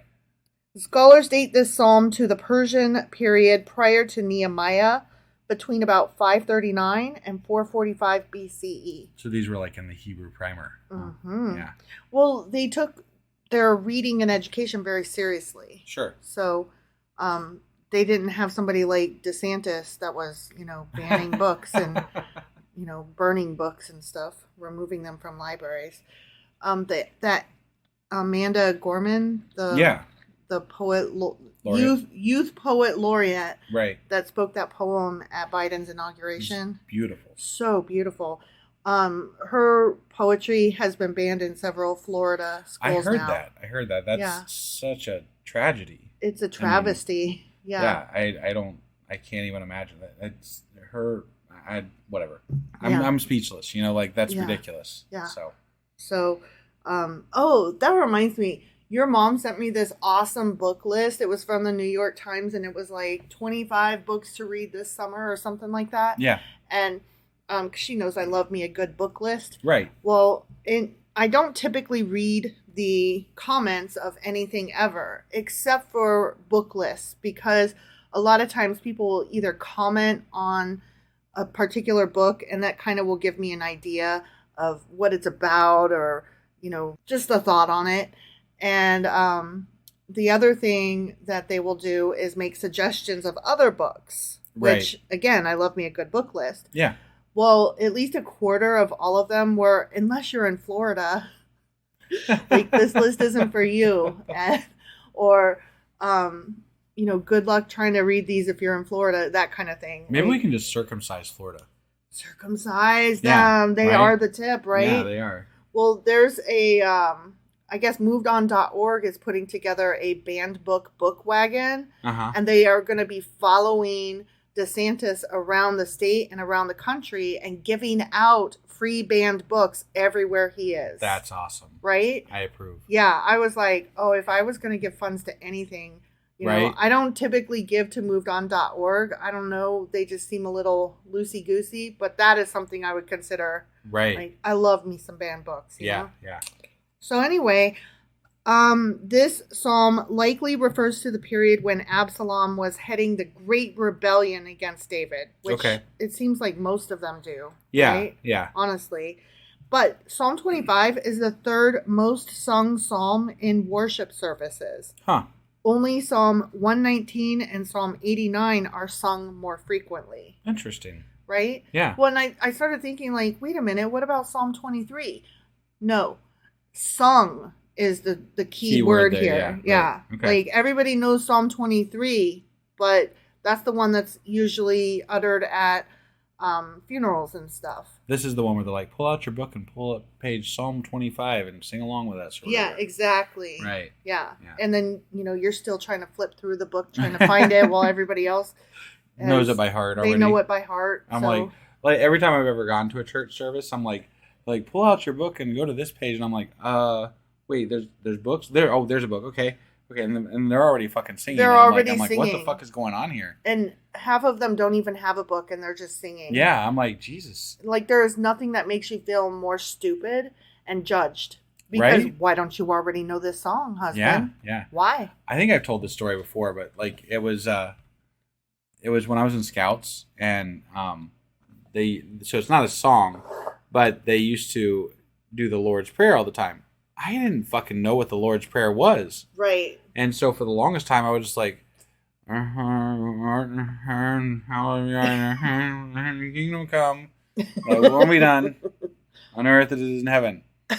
And I just would mumble along. Do you know it now? Yeah. I mean, What is it? Our Father who art in heaven, hallowed be thy name. Thy kingdom come, thy will be done, on earth as it is in heaven. Give us this day our daily bread, and forgive us our trespasses, as we forgive those who trespass against us.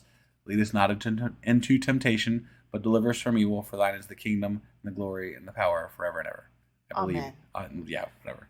That was really good. I'm like so impressed because I also know it. Right. I don't know why I know it. Oh, I do know why I know it. Because when I was in elementary school, the music teacher taught it as a song. So he would like play this music, and it was very serious. And it was, Our Father who art in heaven, hallowed be thy name. Boom, boom, boom, boom, boom.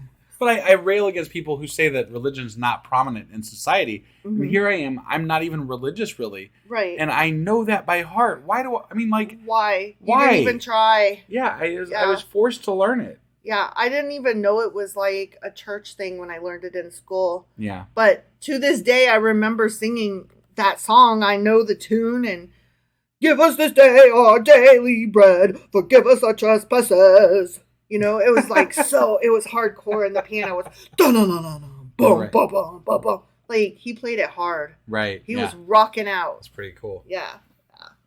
Well, I don't know why we know it. But I know why I know it. I was in Scouts. So that was why I knew it. I don't think we should have to know it. I also know, what's the green guy name? Green guy. The Tom Green? Is that his name? I don't know. The America guy. Sings American songs, like really proud to be American. Where at least I know I'm free. Yeah. Lee Green. That's what Lee Greenwood. Jesus. And I won't forget the man. Yeah, I know that guy too. Gave it right to me. And okay, what they used to play that every 4th of July carnival where I lived overseas, and it was a teeny tiny Air Force base that doesn't even exist anymore. Mm-hmm. And they would play that at the Tops in Blue performance where like the traveling Air Force and military singers would come perform for us. Yeah. And it was like a free show, and the entire audience was just in fucking tears, and I was one of them because when you're overseas and your parents are military, it feels very heartfelt. You feel very like, I am proud to be an American, and I'm proud to be here, and I'm proud of what we're doing, and we all are in this together. We all miss the States. No, I gotta admit, I mean, when I was in Scouts, I was in tears over that damn song too, because Scouts is basically a precursor to the military, right? I mean, it kind of is. Not really, but it's like... I don't think it's sold that way, but it kind of seems like it from what you told me. It's one step removed. Like, a lot of the people I know went into the military. You know, like, it's like... You're all-American, it's good grooming boy. For the military, essentially. Right. But, and grooming for other stuff, too, from what I've heard. Yeah. From what I mean, I heard, like, you know, wasn't one of your Scoutmaster guys... Yeah, actually, it turns out that one of our Scoutmasters was a bit of a pedophile. Didn't know that until later, but yeah. I saw this comedy show where this guy found out that his Scoutmaster was a pedophile, and the comedy in it was that his feelings were hurt that he was never singled out. And I'm like, that's kind of funny, not funny. Right. Like, yeah. I don't think you're missing anything. But he was like, it was a comedy. So he was, you know, this wasn't what the story was about. Right. This was just a thing in that. And so he kept saying, even the pedophiles don't want me. And I was like, I I don't think that's how that goes. Right. It was one of those like, you're not supposed to laugh at this, but he made it funny anyway thing. Sure. Yeah. So, okay. Anyway, moving on. Psalm 26. Yeah. Of David. Mm-hmm. Vindicate me, O Lord, for I have led a blameless life. Wait, what do you need vindicated for then? Right? That's what I was thinking, right? I have trusted in the Lord without wavering. Test me, O Lord, and try me. Examine my heart and mind, for your love is ever before me, and I walk continually in your truth. You know what? This guy clearly didn't know Job, because if he knew Job, he would not be asking to be tested and tried. Right, yeah. Be careful what you ask for. Mm-hmm, you might lose all 10 of your children. Right, yeah. I do not sit with deceitful men, nor do I consort with hypocrites. I abhor the assembly of evildoers and refuse to sit with the wicked. Man, he's just got a boring life. Mm-hmm. Just saying. I'm like, well, so if you're not commingling with bad people, quote unquote, that means that you're also not helping them. So, right. Kind of fuck off. Yeah. I wash my hands in innocence and go about your altar, O Lord, proclaiming aloud your praise and telling of all your wonderful deeds. I love the house where you live, O Lord, the place where your glory dwells. Do not take away my soul along with sinners, my life with bloodthirsty men, in whose hands are wicked schemes, whose right hands are full of bribes, but I lead a blameless life. Redeem me and be merciful to me. Okay. My feet stand on level ground. In the great assembly, I will praise the Lord. Okay. He's like, I'm so good. I want you to test me and look at all this goodness that I do. And I'm so good. Look how good I am. I'm fucking good. I'm the goodest. Yeah. I'm the best good ever. I knew some good people and they had nothing on my good. Right? Yeah. He's kind of gross. This one is one of those Jesus-y ones where there's a lot of allusion to when Jesus was being judged. Okay. Like Pontius Pilate. I don't know if you're familiar with the whole Jesus story, but Pontius Pilate was the one that judged him and right. Like basically he's like, the people chose, what could I do? And he could have stood up anyway because he was a corrupt judge. Yeah. Like it wasn't that he was corrupt. He like went with the crowd. Sure. And he's like, I know better. I know that you're good, but the crowd voted against you. What can I do? I wash my hands of this. And so he's saying he washed his hands in innocence, Yeah. That's where the phrase, I wash my hands of this comes from anyway. Gotcha. But that line was in here in this psalm. Yeah. So anyway, let me hit my notes. Okay. But I just thought I'd put that out there because I read it and I didn't write it down as one of my notes, but then as I was reading it, I was like, oh, that line. Yeah. Okay. See, sometimes I just pick this shit up just by like glossing over it. It's amazing to me how many colloquialisms are in the Bible that we're so used to just saying and then like, oh, that's where it came from. Yep. And I never knew that until I've run across them as we've been reading. Like, I wash my hands of this. Right. Yeah. Like, oh my. Yeah. Okay. So Psalm 27 is called The Lord is my light and my salvation. And it starts, the Lord is my light and my salvation. Whom shall I fear? I don't know. I mean, the devil's kind of scary. Not right? Really, though. God's kind of scarier than the devil. You know what happened just now? What happened? I accidentally scrolled down to 27. Oh. Forget everything I just said. Okay. I was going to say, I didn't, yeah. Yeah. Nope. Sorry. That was 27. Yep. Yeah. Okay. So that was foreshadowing. And now we're back in the present. Okay. Yeah. Psalm 26 is called a protestation of integrity. Okay. That's what it is. And it starts out, judge me, O Lord, for I have walked in mine integrity. Okay. Mm-hmm. I'm the best of the best. I'm awesome. Yeah. Scholars date this psalm to within the Persian period, which is 539 to 333 BCE. Okay. Yep. And the elements of prayer and worship in verses 9 through 11 are likely additions by a later editor. Okay. That's pretty much it. The end. Yeah, I mean, there wasn't much to it. It was pretty short, comparatively really short speaking. Yeah, kind of boring. Yeah. So to so to speak. Sorry, I washed my hands of this. Yeah, I washed. Yeah, we washed our hands of that one. Yup. We're done. Now we're moving on for realsies to Psalm 27 this time. All right. Yeah. Sorry about the scrolling. It is what it is. Yeah. Psalm 27 of David.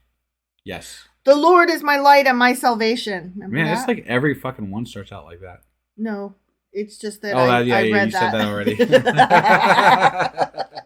You're dumb. Whom shall I fear? Remember? Yeah, Remember? no, I got it now. Okay. I got it now. The Lord is the stronghold of my life. Of whom shall I be afraid? I mean, I don't know. Satan's pretty fucking scary. Got permission to kill Job's kids and fuck with them and give them leprosy and stuff. I'd be afraid. I always question whether that was Job or whether that was Satan actually killing his kids or if that was God killing them for the bet with Satan, though. I never really got that for sure. He gave Satan permission to kill his kids. Okay. So Satan did it. All right. But with God's approval. Satan was given free reign to do whatever the fuck he wanted except to cause bodily harm and kill him. And I guess leprosy just didn't fucking count. So are those when they do those body counts for the devil versus God, those are the 10 people that Satan killed probably? I don't know what you're talking about. Oh, they always there's these memes out there that have God killed, 1 billion whatever people and then Satan 10. Oh, yeah. I bet those are the 10. Yeah. I mean, that we know of anyways. Sure. Yeah. He was given permission to kill those specific 10. So. Got it. Yeah. When evil men advance against me to devour my flesh, wow. as happens. Man, that's some really evil people. When my enemies and my foes attack me, they will stumble and fall. I hope they do if they're coming to devour your flesh. Right? Yeah. Jesus Christ, who is coming to devour your flesh? I mean, there was that one guy from a long time ago. What was his name? Zombie? No. Jeffrey Dahmer. Oh, well, when you said a long time ago... It's like a whole army of Jeffrey Dahmers, Listen, when we are reading the Bible and you say a long time ago, I'm thinking Bible times. I'm not I'm talking real time. Okay. But anyway... it's an army of Jeffrey Dahmers. that is scary. Mm-hmm. Zombies are scary, but asocial humans that just eat flesh, they're scarier to me than zombies. Yeah. Because zombies are, they can't help it. They are just the way they are. It's true. You know what I mean? Mindless, Yeah. Yeah. Though an army besiege me, my heart will not fear. False. Though war break out against me, even then will I be confident. False. Okay. I mean, honestly, I might still go forth and do what I'm supposed to do, but I'm not going to do it without fear or with confidence, because really strength of character isn't about not being afraid. It's about doing the thing in spite of your fear. Right. To me. Yeah. That's what courage and strength of character really is you think through everything and do the right thing or the good thing or the hard thing, even in the face of danger or naysayers. Right. It's standing up in front of a group of all your friends like Neville Longbottom did.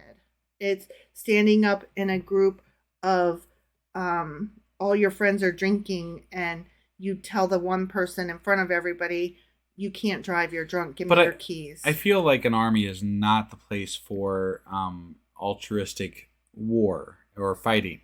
It's more about, let's take our army / Marines, whatever. Okay. Our training does its best to essentially brainwash those people to follow orders without question. Is that not correct? That is correct. Okay. Yeah. So it's not anything to do, but it's not anything to do with altruistic motives. It's about following orders to the T without question. Right? Yeah, but you're talking about the military. I'm talking about individuals. Yeah, so I get it. I mean, you're talking about Neville Longbottom and how he stood up against his friends to right a wrong that he perceived was wrong. Yeah. Right? Yeah.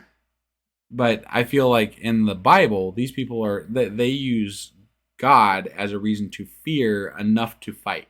It's not. It's still brainwashing, right? It's still them telling you have to do this without question. And here's why. Right, but they're saying do it without fear. And I'm arguing with the Bible because I'm saying doing good and doing right has nothing to do with whether you're afraid or not. Okay. Right. So got it. I'm not agreeing with the Bible. I'm arguing with the Bible. Okay. Don't you think? Sure. And don't you agree? I agree to an extent. I think that if you make somebody fear something else more than the fear that's coming, then you're not as afraid. I'm not following. Give me an example. So if you train somebody to be more fearful of their boss, that's telling them you have to go fight those people that might kill you, but you're more afraid of your boss that's gonna than the enemy, then you're not gonna be as afraid of those people. So you're less afraid because you're more afraid of something else. Okay. It's a type of brainwashing. It's a type of conditioning, Okay. So you're right. So I was thinking of like myself doing the right thing. Yeah, no, at an individual level, what you're saying makes some sense, but I think that overall, as far as how war works and people work like that, they're not afraid because there's reasons they're more afraid of something else. Got it. So it's not that they lack fear, they just have placed their fear elsewhere. Right. Okay, got it. One thing I ask of the Lord. One thing. Just the one. Yep. This is what I seek, that I may dwell in the house of the Lord in all the days of my life. Okay. To gaze upon the beauty of the Lord and to seek him in his temple. A lot of these people want to gaze upon the beauty of the Lord. I've heard that multiple times. Mm-hmm. Like, you're not even supposed to be allowed to see him, right? From what I understand. So, and you're not going to be in that inner circle, right? Silly. Yeah, that's like on 9th or something. Yeah. For in the day of trouble, he will keep me safe in his dwelling. He will hide me in the shelter of his tabernacle and set me high upon a rock. You know, one thing that drives me crazy about these Psalms is that from sentence to sentence, it changes whether he's speaking to the Lord or about the Lord. Yeah. He's like, the speaker is like, please, Lord, let me look at you. You're beautiful and awesome. And then he's like, oh, the Lord is great. And he does goodness. And I'm like, it doesn't track for me. Right. As a writer, it doesn't track for me. Yeah. Pick an audience and get there. That's all. All right. Then my head will be exalted above the enemies who surround me. All at his tabernacle will I sacrifice with shouts of joy. I will sing and make music to the Lord. Hear my voice when I call, O Lord. Be merciful to me and answer me. My heart says of you. See what I mean? It switched from talking about the Lord to talking to the Lord. Right, right. Just from one sentence to the next. Yep. It drives me crazy. Yep. My heart says of you, seek his face. Your face, O Lord, will I seek. Do not hide your face from me. Do not turn your servant away in anger. You have been my helper. Do not reject me or forsake me, O God, my Savior. Though my father and mother forsake me, the Lord will receive me. Why did your parents forsake you? Yeah, what happened there, man? Did you eat them? I mean, honestly, right? Why did they forsake you? What'd you do? I feel like there's another story here. Yeah, I kind of want to understand. Teach me your way, O Lord. Lead me in a straight path because of my oppressors. Do not turn me over to the desire of my foes, for false witnesses rise up against me, breathing out violence. I am still confident of this. I will see the goodness of the Lord in the land of the living. Wait for the Lord. Be strong and take heart. Take heart. Sorry, not take heart. Be strong and take heart and wait for the Lord. Okay. Okay? Yeah. Do it. No. Okay. All right. Let's talk about this. So Psalm 27. Yep. Yeah. Psalm 27 is called The Lord is my light and my salvation. And it starts out, the Lord is my light and my salvation. Whom shall I fear? And I'm like, well, scary things is... where you should start with that, yeah. You should always fear a fire if a fire is coming at you. That, right? Yeah, that's legit, yeah. A bear. If a Bears bear is pretty scary. Especially if it's coming to maul you. Right, yeah. Right? That's always bad.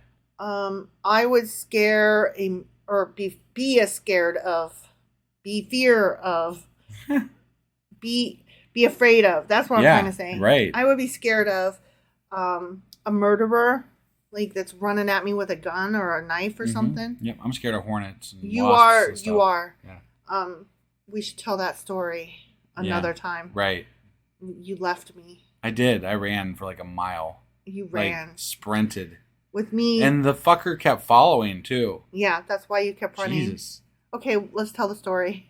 We were going to tell it later, but just tell it. We stopped to go see a Civil War site on the way home from visiting my brother in North Carolina. Mm-hmm. And I was wearing sandals and a skirt. and we stopped to look at some placard on the way back from the site that we were at. But it was a little bit of a hike. It was a little bit of a hike, and so I was annoyed. But I went because I love you. Yeah, yeah. Well, unbeknownst to us, underneath this placard was a pretty big fucking either wasp or hornet or something. I don't really know what the fuck it was. It was one of those flying scary things. But it was big and it was loud. Yeah. And that fucker came out and it wanted to like kill me. And you ran. I ran. And you left me. And I was like trying to run in my sandals. I didn't even want to fucking be there. I'm not interested in Civil War memorabilia. Right. And I was chasing after you along with the buzzing varmint going, wait for me! Wait! But they were right on us though, right? They stayed with us the whole way. That thing was buzzing right by me the whole time I was running for like a mile. But it let me know exactly how you would be if a horde of zombies came after us. That's not fair. If a horde of zombie you would throw me to the zombie. I would throw you to the hornets. You did throw me to the fucking hornet. And you took off. It made me very sad. I knew where I stood in your heart that day. And then another time, there were zombies coming down from the sky. Oh, yeah. Yeah. And we didn't know they were zombies at the time. We thought they were aliens. We thought they were aliens because they were coming down from the sky. Yeah, yeah. And I was like, oh my God, this is the end. And your brother was hanging out with us that day. He was. And I was like, let's go inside. And he was like, oh my God, yes, come on. And you were like, I will stand outside and watch. And you stood outside and watched. And I was like, this could be the end. Well, yeah. So, okay. All right. They need more backstory here. So there was 4 lights in the sky. And they were like weaving and doing all kinds of crazy stuff. And then they'd line up. And then like it was nutty. It was like, holy shit, what the fuck is going on? Like, are we being invaded? Like, we've really thought, like, this is a fucking, like, alien thing happening here. And they were coming down in parachutes. They were coming down. Yeah, so, but before that, though, when we thought they were aliens, I was watching, and then I also ran over to the cops. I told the cop, like, that we lived in the town, like, the cop station was, like, right across the block from us. I was like, hey, there's, like, shit going on in the sky over here. You should go check it out. And so I was like all kind of freaked out. But we did a lot of Google searching because we were like, what the fuck is this? So we found out that there's this place down by us that does like haunted trails and stuff like that. Don't say what the name is because I hate the owner of that place. Yeah, I do too. I'm not going to say the name. But anyway, they had skydiving zombies with torches that night. Because it was Halloween time. It was Halloween, yeah. So like that's what it was. But like it freaked us terrifying. The fuck out. And they did not tell like local people what was happening. Yeah, so. No, I only found out what it was after like I found out that they had been somewhere else and I saw they were scheduled to be here, and it took a lot of Google searching to find it. Yeah. But like it was really scary. But you were out there. You were interested in finding out what it was, and I was like, this could be the end. We need to spend our last few minutes together. And I was like, come inside, and you were having none of it. No, I gotta figure out what the fuck it is. I know. At the price, you put me at arm's length, just like you left me to the Hornets. Well, I mean, if we hide and the aliens come, I don't know where they're coming. Like, you know, you want to be as prepared as possible. I was trying to be as prepared as possible to protect you. Oh, it was about protecting me. Well, yeah. I call bullshit. I needed to know where they were going. Okay. Where are the fucking, you know, aliens landing? Every single time there's like a lightning storm or like a hurricane comes through the area. A hurricane? Okay, not a hurricane, but like if there's like really strong wind and we suspect there's a tornado coming, right? Yeah. Are you down in the basement with me? No, I'm watching. Exactly. your interest in watching and seeing or escaping is more than your interest in being with me during scary times. I'm trying to watch to see what's happening. That's what the fucking weather report is for. But and that's not. You lie. You want to see it. You just want to see it. Tell the truth. I want to see it. But not because you want to know where it's coming from. And well, I kind of do. Okay, but not out of a sense of duty or wanting to, like, take care of your family. You just legit want to see it. I mean, who wouldn't want to see aliens? Oh, my God. I'm just saying. I hate you so much right now. I'm just saying, like, you let me know where I stand. And it's in the basement by myself. Right. All right. The Lord is my light, etc., etc. It's thought by some that this may be a sequel to the preceding psalm. Okay. And scholars suggest that this psalm is a composite work by at least two authors and then brought together by an editor. Interesting. Mm-hmm. Yeah. And some scholarship contends that it may have originally even been two separate psalms. Okay. Whatever. It's not anymore, so. Yeah. There we go. I just don't care about it enough. It was turned into a song called This Lord is My Light. Okay. And I could only find a few different versions of it on YouTube. Yeah. And I'll let you link this song, but it was these cute 3 white girls that sing about the Lord is my light, la la la. And I was very unimpressed because they were so cute.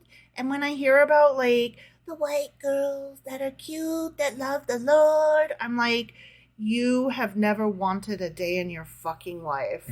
Get the fuck out of here with that bullshit. Right. Because their voices are so cute. They're sweet and cute and sweet.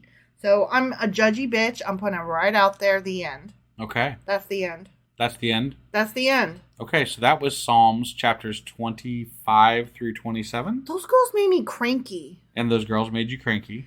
You know what? They could be the nicest people on the earth, and I just judge them, and I feel a little bad. But my God, they made me so cranky. Yeah, and so tomorrow we'll be back with what? With Psalms 28, 29, and 30, hypothetically. Hopefully no more little white girls will make you cranky tomorrow. They just, they made me so fucking cranky. Yeah. All right. Bye, guys. Bye.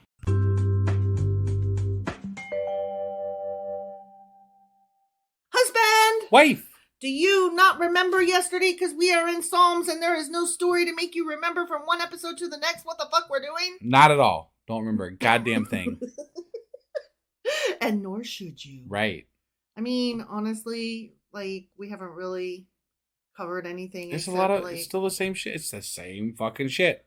I mean, 23 was okay. Though I walk through the valley of the shadow of death.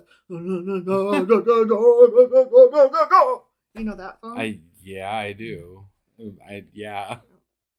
What is it? It's Coolio. No, it's not Coolio. It's from that movie that Michelle Pfeiffer was the teacher. She was the white teacher in the black neighborhood. Yeah.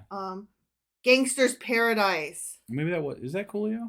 I don't remember. I don't remember. I can't remember who it is either. Living all my life, living in this gangster's paradise. Yeah, I don't know. I love that song, but I don't know any of the words except for all the ones. It is Coolio. I was right. You were right, yeah. But also I was right. Okay. Because I named that movie and that song. Right. That was very good. And then I sing one line of that chorus. Right. So I do have something to share since we're just rambling here. Oh, okay. So we just started a texting campaign for a donation thing that we were trying to, get done. We sure as fuck did. We did. And I have some good news. I know. We have had this going for exactly 1 day. Mm-hmm. And we've already got 5% of our goal. That's amazing, which honestly. Is really cool. Yeah. And so I want to say thank you. Unexpectedly cool. Yeah, I don't know. I still am curious if we're even gonna hit our goal, and it was a pipe dream kind of I really want to get these things for all of our stuff, but we could survive on a few things less. So if we only hit 70% of the goal or something like that, that'd be cool. The goal being more equipment for our live event that's coming up. Right, and future events that will be coming up. Sure. Yeah, and but we had a great response right off the bat. So we did. We're hoping for more. Yes. But I do want to send some shout outs here real quick. So I've got to thank, first of all, Satan. Thank you, Satan. Thank you, Satan. Because Satan donated, and they're Satan. They're Satan. So they said they're Satan. So I said Satan. Much appreciation. Thanks, Satan. I want to thank Carmen. Thank you, Carmen. Carmen is one of our patrons, I know. Yes, they are. And they also donated on here, so thank you so much. That was very much appreciated. Above and beyond, Carmen. Really. Thank you. And then I want to thank Oddwell. Okay. And they said, don't forget to breathe. And you know what? I often do. So I appreciate that admonition. We have so much shit going on. It's unbelievable. Like, we're always busy. Yeah. So, yeah, thank you for that donation. And then the last person right now that we've got to thank is they're going by the non-sexual, non-creepy third. Okay. So thank you, the non-sexual, non-creepy third. I mean, that's a cool name in and of itself. They love us. But we love you guys more. No, it's true. We really do. Thank you so much. It's so amazing. This whole thing. Everything that we do, when we hear from you guys, it's unbelievable. Yeah. I mean, who would think? I would not think. Right. I know I don't think, but I wouldn't think also. Right. But we're at 5%. Help us get to 10% today. Please. And if we just keep going, we can get this done. And how do they help us with this? They text. Well, I already said it in the intro. Okay, do it again, though. But it's text 53555. You text SACDIS to 53555. Okay. So it's SACDIS to 53555. And that'll take you to our donation page so that you can help us get some equipment for our live events. Yeah. So that being said, what are we going over today? Today we are getting into Psalms 28, 29, and 30. All right, let's go ahead and get into this. Okie dokie.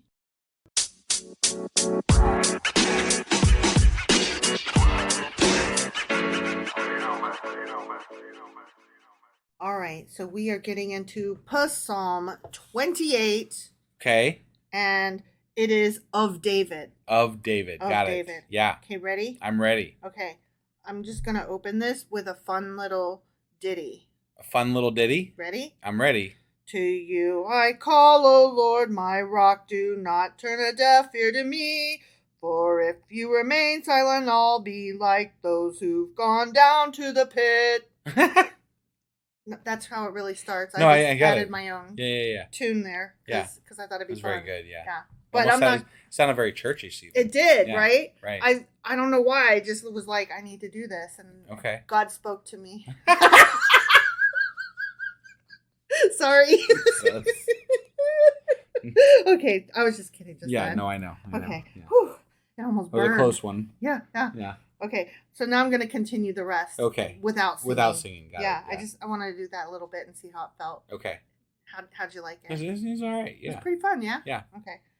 So anyway, don't turn a deaf ear to him. Okay. Sure. Hear my cry for mercy as I call to you for help, as I lift up my hands toward your most holy place. Yeah. Bow wow. Do not drag me away with the wicked. Don't do it. Yeah. I hate being dragged. Especially with the wicked. With those who do evil, who speak cordially with their neighbors, but harbor malice in their hearts. Oh my God, that's me. That's totally me. I try to speak cordially with my neighbors, and I totally harbor malice in my heart. Well, to be fair, they were malice to us first. They did. So I'm just saying. They did. And then we just were nicing them to death. And you know what? I'm just trying to be nice, and I don't think that makes me a bad person. Right. So fuck off, Bible. Yeah. Is all I'm saying. You know what? Our neighbors are talking to us again. Yeah. So it's all, it all worked out. I just keep being nice and harboring all that malice in my heart. Right. Maybe finally, eventually it'll go away. Yeah. Maybe. But it's not up to me to make them not be assholes. It's up to me to not get my car keyed. But not all of it will go away because there's a Trump thing over there. So there is a Trump Buddha statue. So yeah, that's gonna keep some of that harboring there for a good long while. Look, I can only be responsible for myself to a certain point, and then after that, it's not anything I can help. Right. You know? Yeah. And again, I'm just trying to not get my car keyed. Okay? Yeah. So, repay them for their deeds and for their evil work. Ugh. He's telling God to pay me back for being a bad boy. That's mean. Repay them for what their hands have done.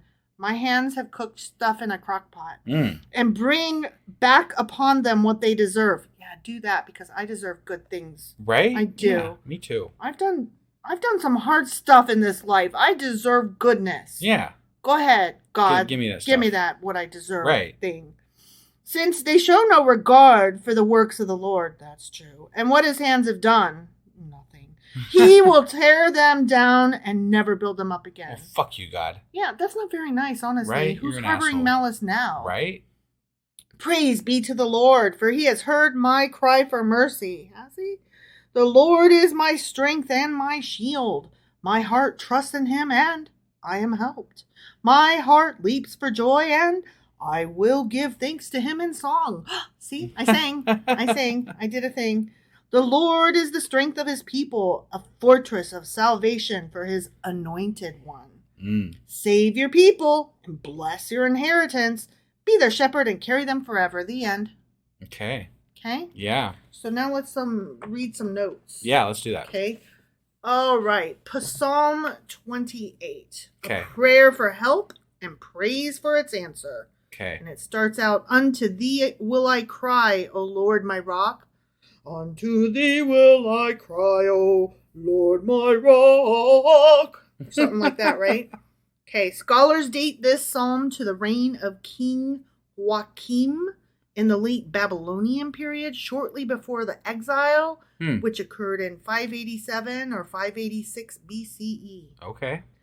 Verse 9. Let's see. Where's verse 9? Get back over here. Verse 9. Verse 9 is, save your people and bless your inheritance. Be their shepherd and carry them forever. Because of its 10 words in Hebrew, it's often used for counting for the 10 people needed for the quorum of 10 Jewish adults that would be required for certain religious obligations. Okay. And the reason they do that is because Jewish law forbids the numerical counting of people. So they're still counting them, but they're just using different words for numbers. This it's kind of like kosher way of counting or whatever. Yes, it's the cheating. It's the obeying the law, but not the spirit of it. Right. It's kind of bullshit, if you ask me. Oh, I agree. I think that kind of shit is all bullshit. I'm like, you're cheating. You're clearly cheating. Right. God told you not to do a thing, and you're like, well, I'm going to just do it different and hope you don't notice. We got to real bad, so we're going to do it a different way. We're just going to hope you don't notice? Right. Like, that's what we're what? Like, how do you even justify that? Intentions honestly? matter. I think. Yeah. I mean, if I was God, I would be like, I see what you're doing there. You're still fucking counting. Right. Like, that is still 10. You are still counting 10. Yeah. Like, oh, okay. That annoyed me. Mm-hmm. Anyways, that happened. Yeah. Okay. That was Psalm 28. 28. Yeah. Now we go on with Psalm 29. Guess what it is? It's a psalm. Of David. Of David. It's a psalm of I'm David. I'm so shocked. Right? Yeah. I'm like, are all these shits for David? It seems that way, right? Or about David or from David? It seems that way. Right? Okay. I did not create a song tune for this. Okay. Because I'll live. Yeah. It just happened like in my head as I started. Like there wasn't a lot of planning. It just kind of happened. Got it. And this didn't happen. Sure. Okay. 29. A Psalm of David. Ascribe to the Lord, O mighty ones. Ascribe to the Lord glory and strength. Ascribe to the Lord the glory due his name. Worship the Lord in the splendor of his holiness. The voice of the Lord is over the waters. The God of glory thunders. And the thunder, and the thunder, and the thunder, and the thunder. Oh my God. Right? Yeah. The Lord thunders over the mighty waters. The voice of the Lord is powerful. The voice of the Lord is majestic. The voice of the Lord breaks the cedars. Boom. Damn, bitch. that's a loud voice. The Lord breaks in pieces the cedars of Lebanon. But not cedars of any other place. Yeah. No, just, okay. just the those ones Lebanon ones. Yeah. Okay. Okay. Yeah. He makes Lebanon skip like a calf. Okay. Yippee! How does a calf skip? I don't know, but I saw, the other day out front, I saw this, teenager with a little kid, and, the teenager was cackling gleefully because the little kid was trying to skip, and little kids look so fucking stupid when they don't know how to skip and they're trying, because they just keep the one foot in front and they go good-unk, good-unk, good-unk. and then they get really frustrated because they're not skipping. Right. And then you tell them, that's not skipping. Look, watch. And then you do it, and then they don't know how to do it still. Right. Because I love kids. They're so stupid.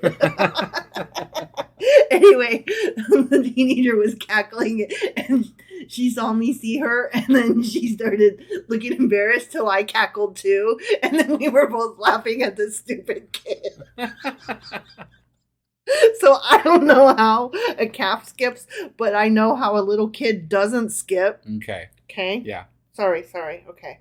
Anyway, he makes Lebanon skip like a calf. Mm-hmm. Syrian, like a young wild ox. Okay. I don't know what that means. I don't either. The voice of the Lord strikes with flashes of lightning. Does it? I mean, he has fire earlier, so fire and lightning all coming out of his mouth. Thunder only happens when it's raining. I know I've done that before, though. The voice of the Lord shakes the desert. The Lord shakes the desert of Kadesh. The voice of the Lord twists the oaks and strips the forest bare. Why does he got to get mad at all these trees, man? No. I thought that was like one of his rules. Don't kill the trees. Don't fuck with trees. Right. Who will speak for the trees? Right. I mean, the Lorax, but besides the Lorax, Yeah. Yeah. And in his temple all cry, glory, glory. I'll tell you who won't speak for the trees. Mm-hmm. Apparently Yahweh. No. Or he will speak Elohim. at the trees and destroy them. He will burn fire over them. Maybe that's justification why they don't saving the planet and stuff. Because God doesn't. Because God just destroys trees, He destroys everything. And so his followers are like, fuck it. God does it. He flooded it, for fuck's sake. Right? What the fuck do I care? Yeah. Yeah. The Lord sits enthroned over the flood. Yeah, okay. The Lord is enthroned as king forever over a cesspool. Like, that's not something to be proud of, really. No. Hey, I drowned you all, and I'm sitting here, king of it. Woohoo! Yay! Right? The Lord gives strength to his people. Sometimes. The Lord blesses his people with peace? ? The end. Sends them to war quite a bit, actually. That one did not sit well with me. No. I don't think he blesses his people with peace. Not as much as they think, anyway. So, Psalm 29, called The Voice of the Lord in the Storm. Oh, this was about a storm. Okay. And it starts out, give unto the Lordy, no, let me try that again. Give unto the Lord, O ye mighty. Lordy. All right. It may be dated as early as the 12th century BCE, making it among the oldest portions of literature in the Hebrew Bible. Interesting. So this one goes way back. Wow. And that was based on the way that it's written, like the style and the fact that they used some Yahweh stuff happening in not the version that we read, but early translations of it. Yeah. The way the storms are described and the just the tone. Sure. They're like, yeah, this shit was written forever ago. Got it. Its present form is dated to no later than the 10th century BC. Wow. Okay. Yeah. So this is some early old ass shit. Yeah, it is. Mm-hmm. Okay. Psalm 30. This is a psalm, a song for the dedication of the temple of David. Right. Those are all separate sentences. Yeah. Okay. I will exalt you, O Lord, for you lifted me out of the depths and did not let my enemies gloat over me. O Lord my God, I called to you for help and you healed me. O Lord, you brought me up from the grave. You spared me from going down into the pit. Sing to the Lord, you saints of his. Praise his holy name. Praise. For his anger lasts only a moment, but his favor lasts a lifetime. I don't know about that. Dispute with that. Yeah, because like he changes his mind quite a bit. He is persnickety. Yeah, he is one persnickety fuck. He really is. Weeping may remain for a night, but rejoicing comes in the morning. Okay. The sun'll come out tomorrow. So bet your bottom dollar that tomorrow you might be sad sometimes. There'll be sun. But then you're happy other times. Just thinking about tomorrow. Sounds kind of like life. Or Annie. Yeah. You just totally ignored me, and I was doing pretty good there. Yeah, you were. Some women are dripping with diamonds. Some women are dripping with Did you wake up needing to sing today or something? Lucky me, look at what I'm dripping with. Little girls. Oh my god. That's from Annie. I know. It's Carol fucking Net. I know. It's the best. It's when she's drunk. I love it. It's so good. Yeah. Okay. I always wanted to play her, like, if there was a play and I was in it. Uh-huh. I would love to play that character. She's so cool. When I felt secure, I said, I will never be shaken. Never. Oh, Lord, when you favored me, you made my mountain stand firm. Yeah, you did. But when you hid your face, I was dismayed. Mm-hmm. To you, O Lord, I called. To the Lord, I cried for mercy. What gain is there in my destruction, in my going down into the pit? They're really concerned about this pit. I'm really afraid. Mm-hmm. Please don't send me to hell. Not the pit, Jesus. Not the pit. Will the dust praise you? Will it proclaim your faithfulness? I'm better than dirt, oh God. I'm way better than dirt. Please love me, please. I'm a worm, but please love me, please. Right? Yeah. Hear, O Lord, and be merciful to me. O Lord, be my help. You turned my wailing into dancing. Wow. My wailing never got turned into dancing because I cannot dance for shit. You removed my sackcloth and clothed me with joy. Man, that's really great. Did you ever hear that churchy song? I've got the love, love, love, love down in my heart. Where? Down in my heart. Where? Down in my heart. I've got the love. Yes, I'm aware of that. Okay. Sorry, that's all. You remove sackcloth, you clothe me with joy, that my heart may sing to you and not be silent. Oh Lord, my God, I'm going to give you thanks forever. The end. Okay. Okay? Yep. Yeah, I did feel like singing a lot today. You really did. Sometimes it's just fun, you know? Life would be better if it was a musical. You say that, yeah. I do, because it's true. I think it'd be a lot more difficult if it was a musical. It would be fun. But you couldn't really like do things unless you knew musical. Okay, let's pretend like we were in a fight, right? Then I could be like, you are a son of a bitch, you cocksucker. Mm-hmm, right? Yeah. And doesn't that just hit a little better than, you're a son of a bitch, you cocksucker? I don't know. No. No? No. You don't think that I'd rather not sing it, you know? I feel like I'm not having a real conversation. I'm sorry I'm a bitch. I'm sorry that I can't trust it if you're singing. See? There's something to it. I forgot to scoop the litter box. I never meant to hurt you with the smell of poo. Yeah. No? No. Okay, well, nothing for you then. Okay. I thought it was fun. Yeah. Okay, let's take some notes here. Psalm 30. Yeah. Thanksgiving for deliverance from death. Mm-hmm. And it starts out, I will extol. Extol, that's the one. I will extol thee, O Lord, for thou hast lifted me up. Ah. Like the elevator, it also lifts me up. Yes, it does. What? You were like slap happy today. I really am. I'm kind of tired, if I'm being honest. I'm trying to have fun, though, because I got the joy down in my heart. Okay. Okay? Yeah. It is a psalm of thanksgiving traditionally ascribed to David upon the building of his own royal palace. Psalm 30 is also considered the psalm for the day of Hanukkah. Oh, okay. Okay. The day of Hanukkah. Mm-hmm. They say it the day of Hanukkah. But like they recite it at church. I thought Hanukkah was like, I guess there is a day, isn't there? Like Yeah. But I always thought it was 12 days. It is like a certain number of days, but like then those days like lead up to Hanukkah or something. We should really, like, next time we do get close to Christmas, we should go cover Hanukkah, because I don't know a whole hell of a lot about it. I don't either. And I don't feel like we did that ever. We didn't do that ever. Let's do that this year. Yeah, because I want to know more about it. I do too. And I want to know why sometimes it's spelled with a H and why sometimes it's spelled with a CH. Gotcha. You know what I mean? Like sometimes it's Hanukkah and sometimes it's Chanukah. Yeah. I want to know more about that. Right. Yeah. Okay. That's all I got today. Oh, okay. So that was it? I mean, I could sing some more. No. Absolutely not. We're done with, no. Okay. All right.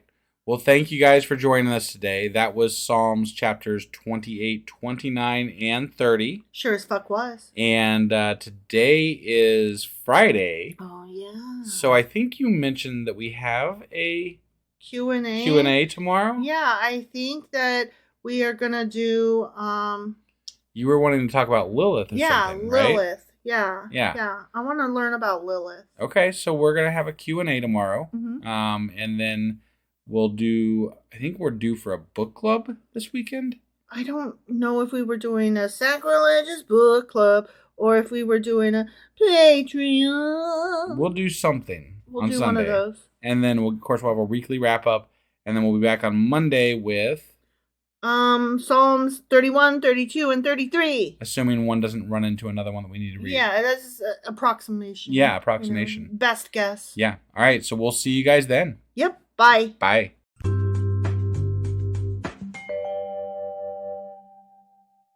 Husband! Wife! Do you know what today is? Well, it's either, whenever we release, it's either going to be late on a Saturday or early on a Sunday. Either way, we're late. We're late. For... Q&A Saturday. Maybe. That's happening late or early on Sunday. Yeah, one of those two. Sorry. Yeah. My bad. I suppose it depends on what part of the world you're in, too. Some places it's probably already Sunday. Oh, shit. Sorry, Some Sunday. places there's still a little bit more time. Mm-hmm, Either way, you know, it's late. It's late. And that happened. That did happen. Yeah, sorry, guys. Sorry. But we have our kid graduating from high school today. Well, tomorrow, today. When this comes Sunday. out, Sunday. Yeah. So we had a lot of shit come up. Yeah. And so we apologize. Not so much apologize, kind of apologize, but we apologize maybe, kind of, sort of. I mean, we acknowledge that we failed. We failed. We did fail-ish. We failed to plan accordingly. We did fail at. We had too many things and we thought we could do it all, but we can't. We're not superhuman. Oh, I forgot. Fuck. I hate it when I forget that I'm not superhuman. I'm always doing shit like that. Yeah. While we're rambling on about just bullshit, I did want to mention that. So we got off to a really great start with our fundraiser for the live equipment that we need for the live event we have coming up. But then we kind of went dry on that. Like we got 5% of the total amount that first day, and then nothing. Hey guys, so if you haven't donated yet, definitely, you know, like I said, any amount helps. Every little bit helps. Just text SACDIS, that's SACDIS, to 53555, and, you know, help us get what we need for our live event. Please. It would be great, and we would really appreciate it. We'd be ever so grateful. Yeah. Anyway, so today, I think we're doing something a little special. We are. We didn't have a specific Q&A because we're in the middle of Psalms and they are what they are. Right. And so... But we came across a subject that really piqued your interest. Well, sort of, roundabout way. I had been saying I was interested in learning a little bit more about Lilith. Yeah. And what the fuck that was. And who she is and what she be. Right. And I don't think it was even in the psalm. It wasn't. It just was something that got touched on in a... note. In a note about the psalm. And I was like, boom, there it is. Okay, yeah, so we're learning Q&A. We're learning about Lilith today. It's Lilith. It's an intro to Lilith. Intro to Lilith? Yeah, she's like too big to cover. I feel like if you say Lilith too many times, you might stop fucking it. You might start fucking it up. Kind of like if you look in the mirror and you say Bloody Mary too many times. Well, that's a yeah, whatever. Urban myth. Right. Yeah. Okay. I recommend we all do that tonight. Bloody Mary, Bloody Mary, Bloody Mary. The Mothman's coming to get ya. Yeah, that's how that works. Yeah. All right, so we're going to be doing a Q&A on Lilith. You ready to get into this? Yes. Let's do it. Okie dokie.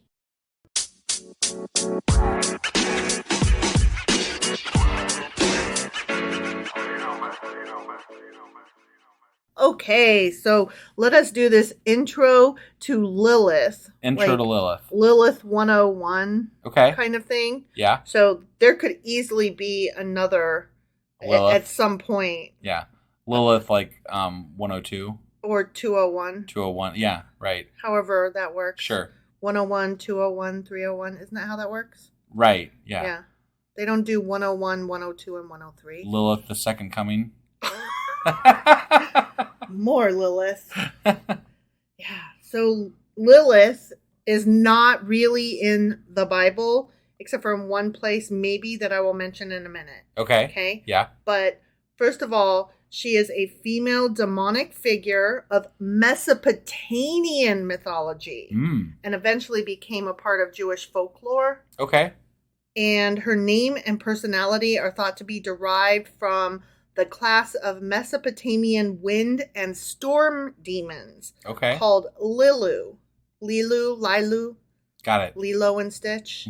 Just kidding. And the feminine of the Lilu would be Lilitu. Okay. Okay. And that was around circa 3000 BCE in Sumer. Wow. Sumerian. Yeah. And the name Lilith is usually translated as night monster. Huh. The Lilitu, these storm demons, yeah, were said to prey upon children and women and were described as associated with lions, storms, the desert, illness, disease, and death. Wow. They don't have a good reputation there. No, they are not. And that's why we'll get into that a little bit more. No wonder Adam was like, fuck this shit. No. No. Absolutely not. No, he would have been so lucky. Oh, okay. All right. So early portrayals of the Lilitu are known as having bird talons for feet and wings, which makes me think of harpies. Right, yeah. Right? Yeah. Which that's, a Greek origin. Right. So you can see how these stories all just kind of blend into each other. Right. Yeah. She is also later associated with sexual temptation. Right. I mean, obviously. Right. Everything has to do with a man's wiener. We all know that. Duh. Yeah. And that's where the whole world revolves around, isn't it?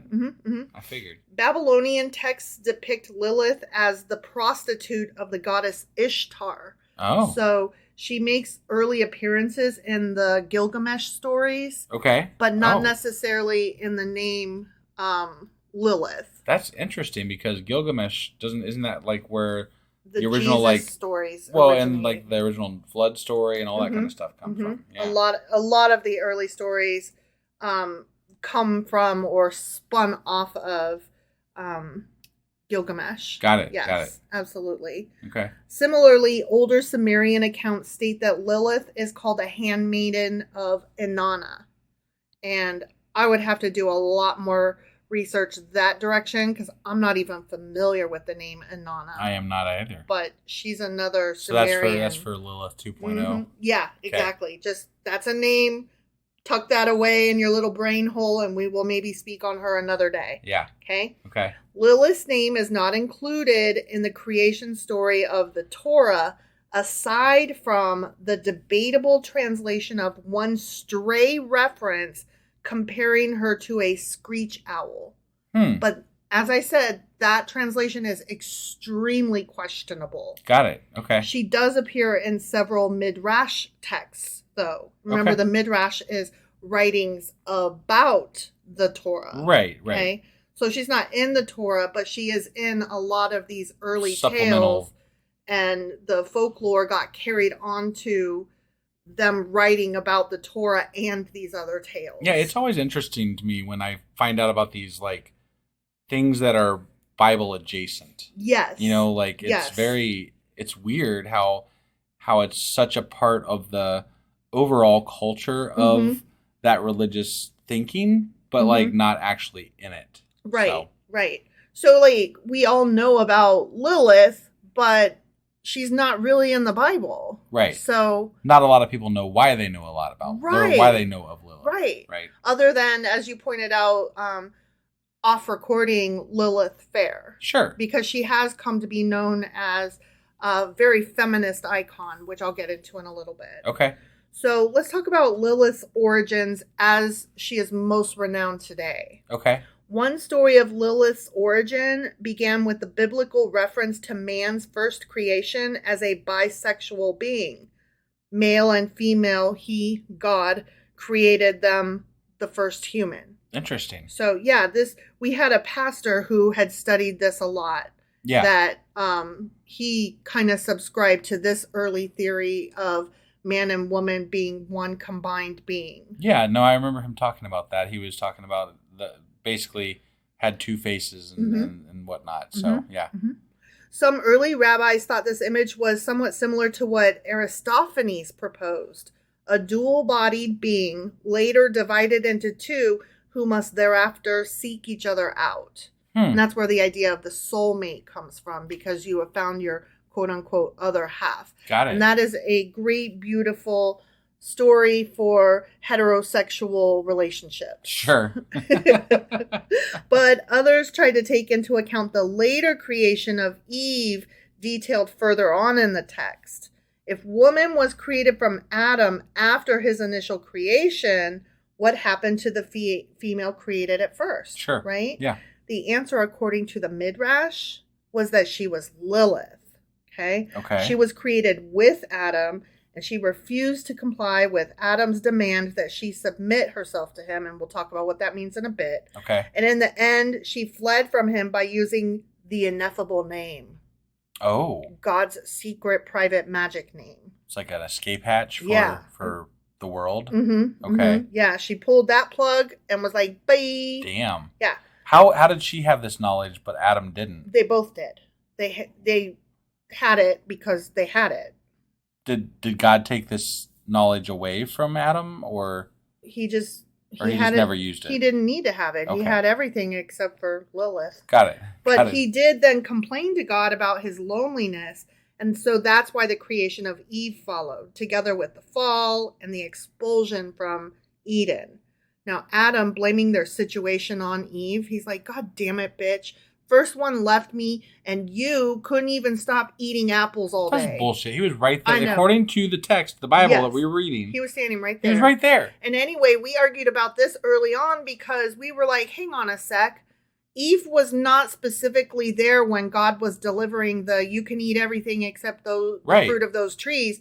And how much do we trust a man to deliver that message either at all or at the very least correctly if he did mention it to her? They never followed up to say that God covered it with Eve too. So, you know. And I'm sorry, but man who I have been married to more than once cannot find the fucking butter in the fridge.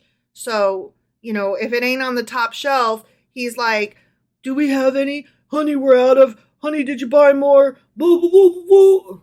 Because, man doesn't know how to move shit around and look behind or on the bottom. Guilty. So, yeah, you are. I know. I just said I was. You have done it more than once. I'm aware of that. Yeah. And so I do not trust man to deliver this message accurately, if at all. So anyway, he's blaming their situation on Eve. And so he separated from her and for a time reunited with Lilith before finally returning to Eve. Yeah. Yeah. He cheated on Eve with Lilith? Well, they weren't like quote unquote married per se. But come on now. In this story, right? He is like, bitch left me because she wouldn't submit to me. And so now I'm lonely. So give me another woman. God gave him Eve.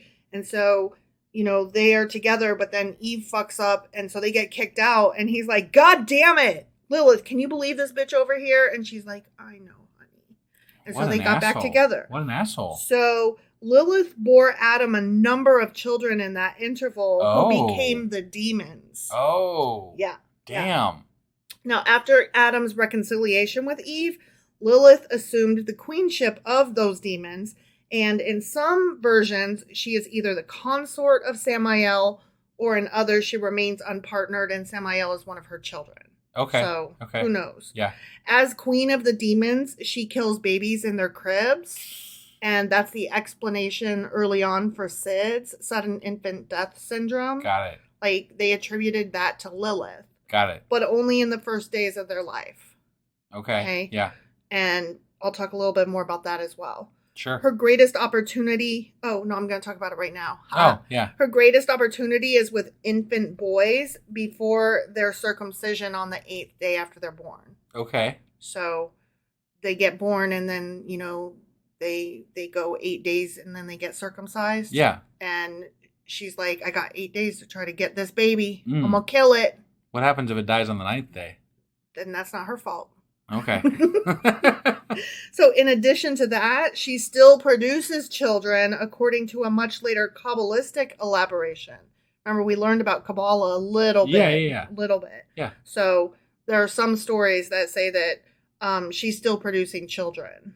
Demons. Okay. Yeah. Right. And these demons are the children of men, as her original offspring were the children of Adam. Lilith being impregnated by the semen produced by masturbation and nocturnal emissions. Oh, damn. She must have a lot of kids. She's a humper. Fuck. Yeah, we'll get into how many kids she has, like, all the time. Yeah. Okay? This is why the Bible doesn't want you to masturbate, huh? Yes. You're just creating little demons all over the damn place. That is correct. That is correct. Yeah. Okay. So that's one story, okay? Sure. And then there's another story, and it's very similar, okay? Another story of Lilith's origin says that God created man and woman in his own image on the 6th day, giving them charge over the world, but Eve was not yet there, remember? Yeah. This was just Adam at first, right? Yeah. God had set Adam to name every bird, beast, and other living thing. This would have taken for fucking ever. Well, not back then. There wasn't a lot alive. But I mean, so what? He didn't make everything at first? No, they weren't all there yet. God still did work after the 7 days? Evolution wasn't there yet. Remember, incest. So there's evolution. Remember, incest was okay because germs didn't exist yet. That's what somebody said on on Twitter. Yeah, Jesus. yeah. So I'm just taking that and I'm running with it. And sex with everything was fine to the point that, listen to this. I'm listening. When those animals passed before him in pairs, male and female, Adam, being already like a 20-year-old man, felt jealous of their love.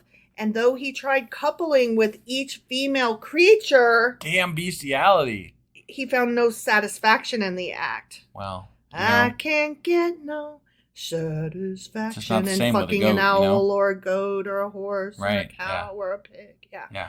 He therefore cried, every creature has a proper mate, yet man alone. And he prayed God would remedy this injustice. Yeah. So God then formed Lilith, the first woman, just as he had formed Adam, except that instead of just pure dust, he also used a bit of filth and sediment. Because, of course. Yeah. Right? Yeah. Because women are disgusting and they're made of trash. Yeah. Right? So, in the first one, they were created at the same time as a creature that was, like, torn in two. And in the second, he was created first and she was created second, but they were still made of the same thing, kind of, sort of. I feel like there's, like, a million different versions of the creation story. There are. And I'm only getting into a couple of them here. Sure. Okay? So from Adam's union with the demoness Lilith, and with another like her named Naamah, sprang Asmodeus and innumerable demons that still plague mankind. Oh, no. Yeah. No. Many generations later, Lilith and Naamah come to Solomon's judgment seat disguised as harlots of Jerusalem. Yeah, so they were there. Okay. Yeah. Now, Adam and Lilith never found peace together, for when he wished to lie with her, she took offense at the recumbent position he demanded. He's like, bitch, get down. And she was like, so no. Right. Maybe I've heard this kind of before. Yeah, like a few times, but not like every time. She's like, we're equals. Why do I have to? And he's like, but you were made of trash too. And she's like, but I'm not though. Right. So she's like, why must I lie beneath you? I also was made from dust and am therefore your equal. Yeah. And anyway, I don't really understand, like, what man doesn't want to be mounted occasionally? But okay, whatever. I don't claim to know what men want, whatever. So anyway, because Adam tried to compel her obedience by force, which I think is another way of saying he fucking tried to rape her or did rape her, right? Like, let's say it what it is. Sure. When you take someone by force. Yeah, that's called rape. That's called rape. Right. Yeah.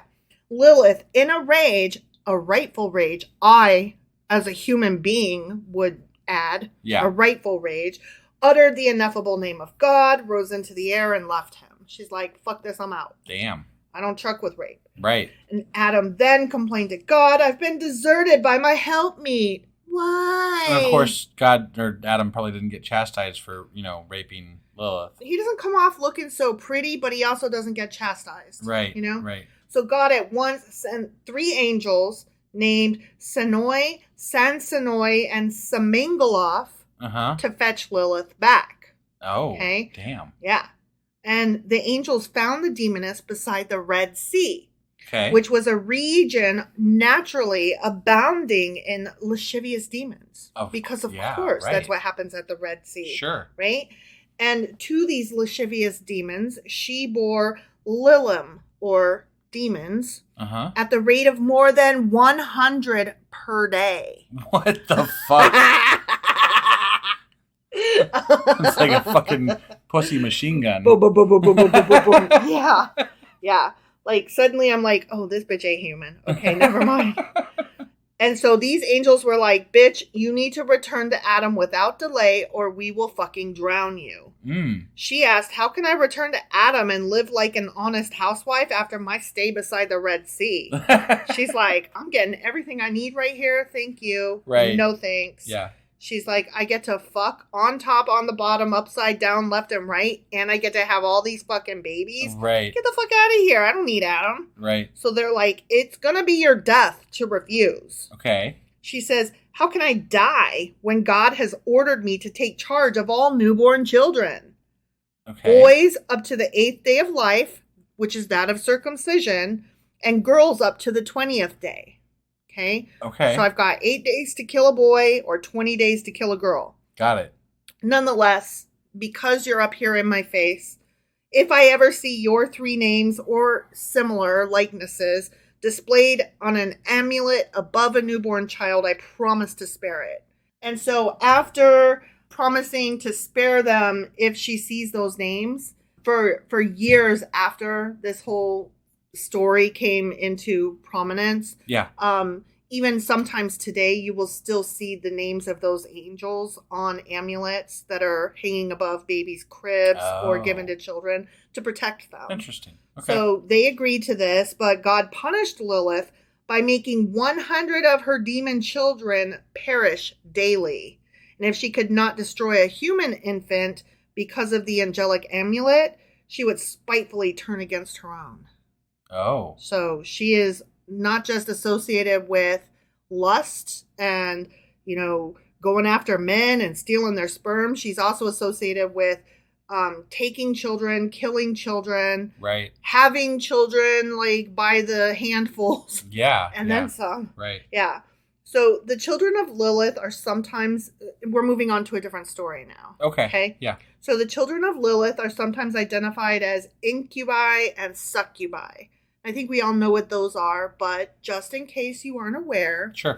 An incubus is a demon in male form that seeks to have sexual intercourse with sleeping women, and the corresponding spirit in female form is called a succubus. Got it. Okay, and she has been referred to as a succubus in various other stories because she, tries to fuck sleeping men. Right. And of course, these succubus and incubus, they only fuck the opposite sex. Homosexuality is not even a thing in this world of demons magic and demons. Yeah, right. Yeah. Okay. Imagine if they got their hands on that, how bad they could make it. But they didn't even imagine such a thing. Right. Right. So in medieval Europe, union with an incubus was thought by some to result in the birth of witches, demons, and deformed human offspring. And the legendary magician Merlin, from the Arthur stories, Arthur and the Knights of the Round Table, Excalibur, all of that, right? Right. Merlin was said to have been fathered by an incubus. Interesting. Right? Yeah. Which, off topic, the movie Excalibur is one of the best Arthur movies ever. and you should totally see it if you haven't. And I don't think you have, and I keep trying to make you watch it. No, because the best one is Monty Python and the Quest for the Holy Grail. The best comedy one, yes. I totally agree with you. But the movie Excalibur is just so great. Like, it gets into the whole mythology of the sword, and I mean, he throws it to the Lady of the Lake at the end, and the music at that scene is just so fantastic. And like, you see the dead Arthur Pendragon carried away in a burning pyre, and you see the druids of Avalon basically, like, they'll come again another day, kind of like Jesus, they're waiting for him to return. And it's just such a good movie. Sure. Such a good movie. Just in case anyone's wondering, though, we could use some shrubbery here at our new house. What? Shrubbery. Just a nice shrubbery, you know? Why do we need a nice shrubbery? Oh, my God.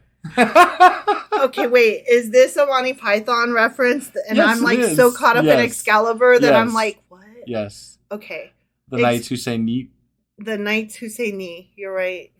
The knights who say knee. Right. Yeah, those knights. Right. Yes. Okay. But, okay, you should definitely see Monty Python, but you should also see Excalibur. It's so good. Okay. So good. Mm-hmm. Okay. The word incubus is derived from the Latin incubus for nightmare and incubare, to lie upon, weigh upon, or brood. Got it. And I don't think that they mean brood like the way Batman is a broody motherfucker. I think they mean brood as in like having a million babies. Sure. Like a rabbit's brood. Got it. You know what I mean? Got it. So in modern psychological usage, the term has been applied to the type of nightmare that gives one the feeling of a heavy weight or oppression on the chest and stomach, which now we know that that's more likely associated with sleep apnea.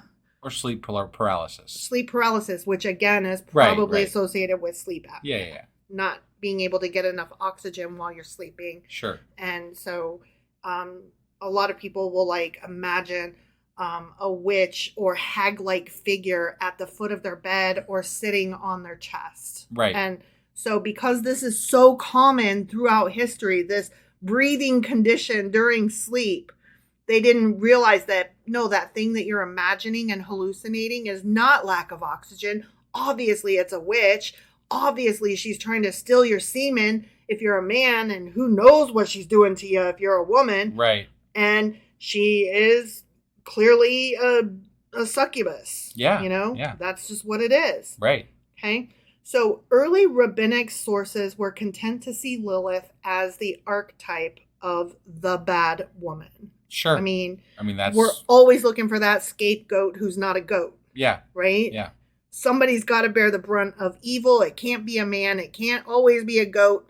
It's got to be a woman. Right. Right? There was a cult associated with Lilith that survived as late as the 7th century. Oh. And yeah, I just thought that was amazing. Honestly, I would have thought that it lasted even longer because humans are so fucking stupid and gullible and stupid. Yeah. But no, up through the 7th century, they follow, kind of like how there are like satanic tribes and they like, sure, go Satan or whatever, hail Satan. Right. They were like, hail Lilith. Got it. Okay.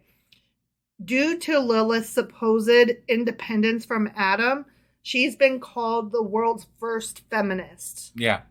Hence Lilith Fair. Yeah. And that's where Lilith Fair comes from, which is a gathering of contemporary women singers. And so great. Such a great gathering of artists. Yeah. I know I've got a couple playlists that are from Lilith Fair live events that are just brilliant. Moreover, great branding for that type of an event. Yes, absolutely. Yeah. Absolutely. So modern feminists, especially Jewish feminists, have tried to show her as the ideal woman instead of as, the trash woman or the bad woman, right? Yeah. And they draw particularly on her spurning of Adam's attempted dominance. Again, let's call it what it is, rape. Yeah. And she was like, absolutely not. Bitch, bye. Well, and to be fair, God made them both. Mm-hmm. So, yeah. Who's to say who was right? Exactly. Lilith just ran away. Yeah. So, yeah. So, another thing that's cool is that I was trying to find if it's still in existence today. I don't think it's run anymore, but there was a Jewish magazine for women, by women, about women called Lilith. Oh, okay. Yeah. And I would love to see that come back and make a resurgence, but good luck. Right. Because men are trash.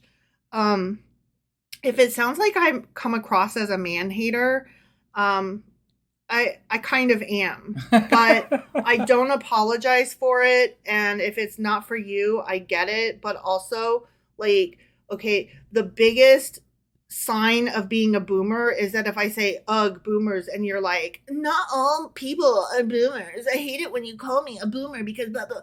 And like, there are people that are like, ugh, I hate it when you call me a Karen because blah, blah. And I'm like, you don't have to be, quote unquote, a boomer if you happen to fall into that age range. Right. And you don't have to be a Karen if your name is Karen. And you don't have to be a piece of shit man if I talk about men are trash. Right. Like, right. We understand not all boomers, not all Karens, and not all men. Right. That is obvious. So, yes, I'm a man hater because men are trash. Sure. I'm not asking prove me wrong. That's not what my tirade is about. And that's not a challenge. That is where I stand. But, yes, I know many lovely men, my husband among them. Yay. So, there you have it. Mm-hmm. That is Lilith 101. That is Lilith 101. Mm-hmm. All right. So much more I could have gone with. I mean, vampires. Vampires. Vampires? I'm just putting that out there. Yeah. Lilith. First vampire. Okay. Go. I'm not even sure that I'm going to call this episode, Q&A. I'm just going to it call wasn't. it. It's Lilith. Lilith 101. Yeah. Yeah. So that was Lilith. Yeah. I mean, I put you on a cliffhanger so that maybe we can do another of course, Lilith eventually. Like 201. It'd be fun. Yeah. All right. Well, thank you, everybody, for joining us today. Mm-hmm. And we've got our kids' graduation Sunday today for most of you, probably. Mm-hmm. So we'll be back on Monday with... Oh, I caught wife off guard here. But whatever the newest Psalms are, which... I want to say is Psalms 31, 32, 33. No, I don't think we're that far yet. Aren't we? No, Let me see. Hold on. I'm almost positive. I'm almost positive we're not that far. No, we are. We are? Yeah. We did 28, 29, 30 last time. Oh, my. Okay. Yeah. We're at 31, 32, 33. Okay. Who wants to say sorry, trash man? Anybody? You. Anybody? You. Sorry. Okay. All right. Bye, everybody. Bye.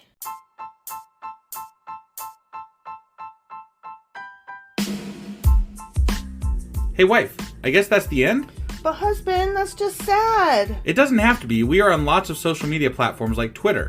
Our handle there is sacrilegious_D. For D's nuts. Oh my God. Stop doing that. Anyway, we're also on Facebook, Instagram, and Pinterest. There's a link to all of our social media sites at our website. Ooh, we have a website? Yeah, it's sacrilegiousdiscourse.com, where you can also find a link to our merch shop. We have a merch shop? Yep, we have podcast-themed clothing, mugs, notebooks, and more, as well as an atheist and science-themed products. Wow, our fans should really go check that out right now. Definitely. They can get in touch with us by sending an email to sacrilegiousdiscourse@gmail.com. But before they do that, we could really use some help. Oh yeah? With what? Well, it's not free running the podcast, and we need some financial support in order to get better equipment, which will free up time so we can concentrate on our podcast and our fans. Okay, so what should they do? Head over to patreon.com/sacrilegious discourse and sign up as a contributor on our podcast. Supporters there receive additional bi-weekly episodes that we record just for our Patreon members for as little as $2 a month. Also, we'd really appreciate it if you would like and subscribe on whatever platform you're using. And Apple Podcast reviews help us out tremendously. Like and subscribe. Leave an Apple review. Join us on Twitter. Support us on Patreon. That's a lot of instructions. Don't forget to say thanks. Thanks. Okay, bye.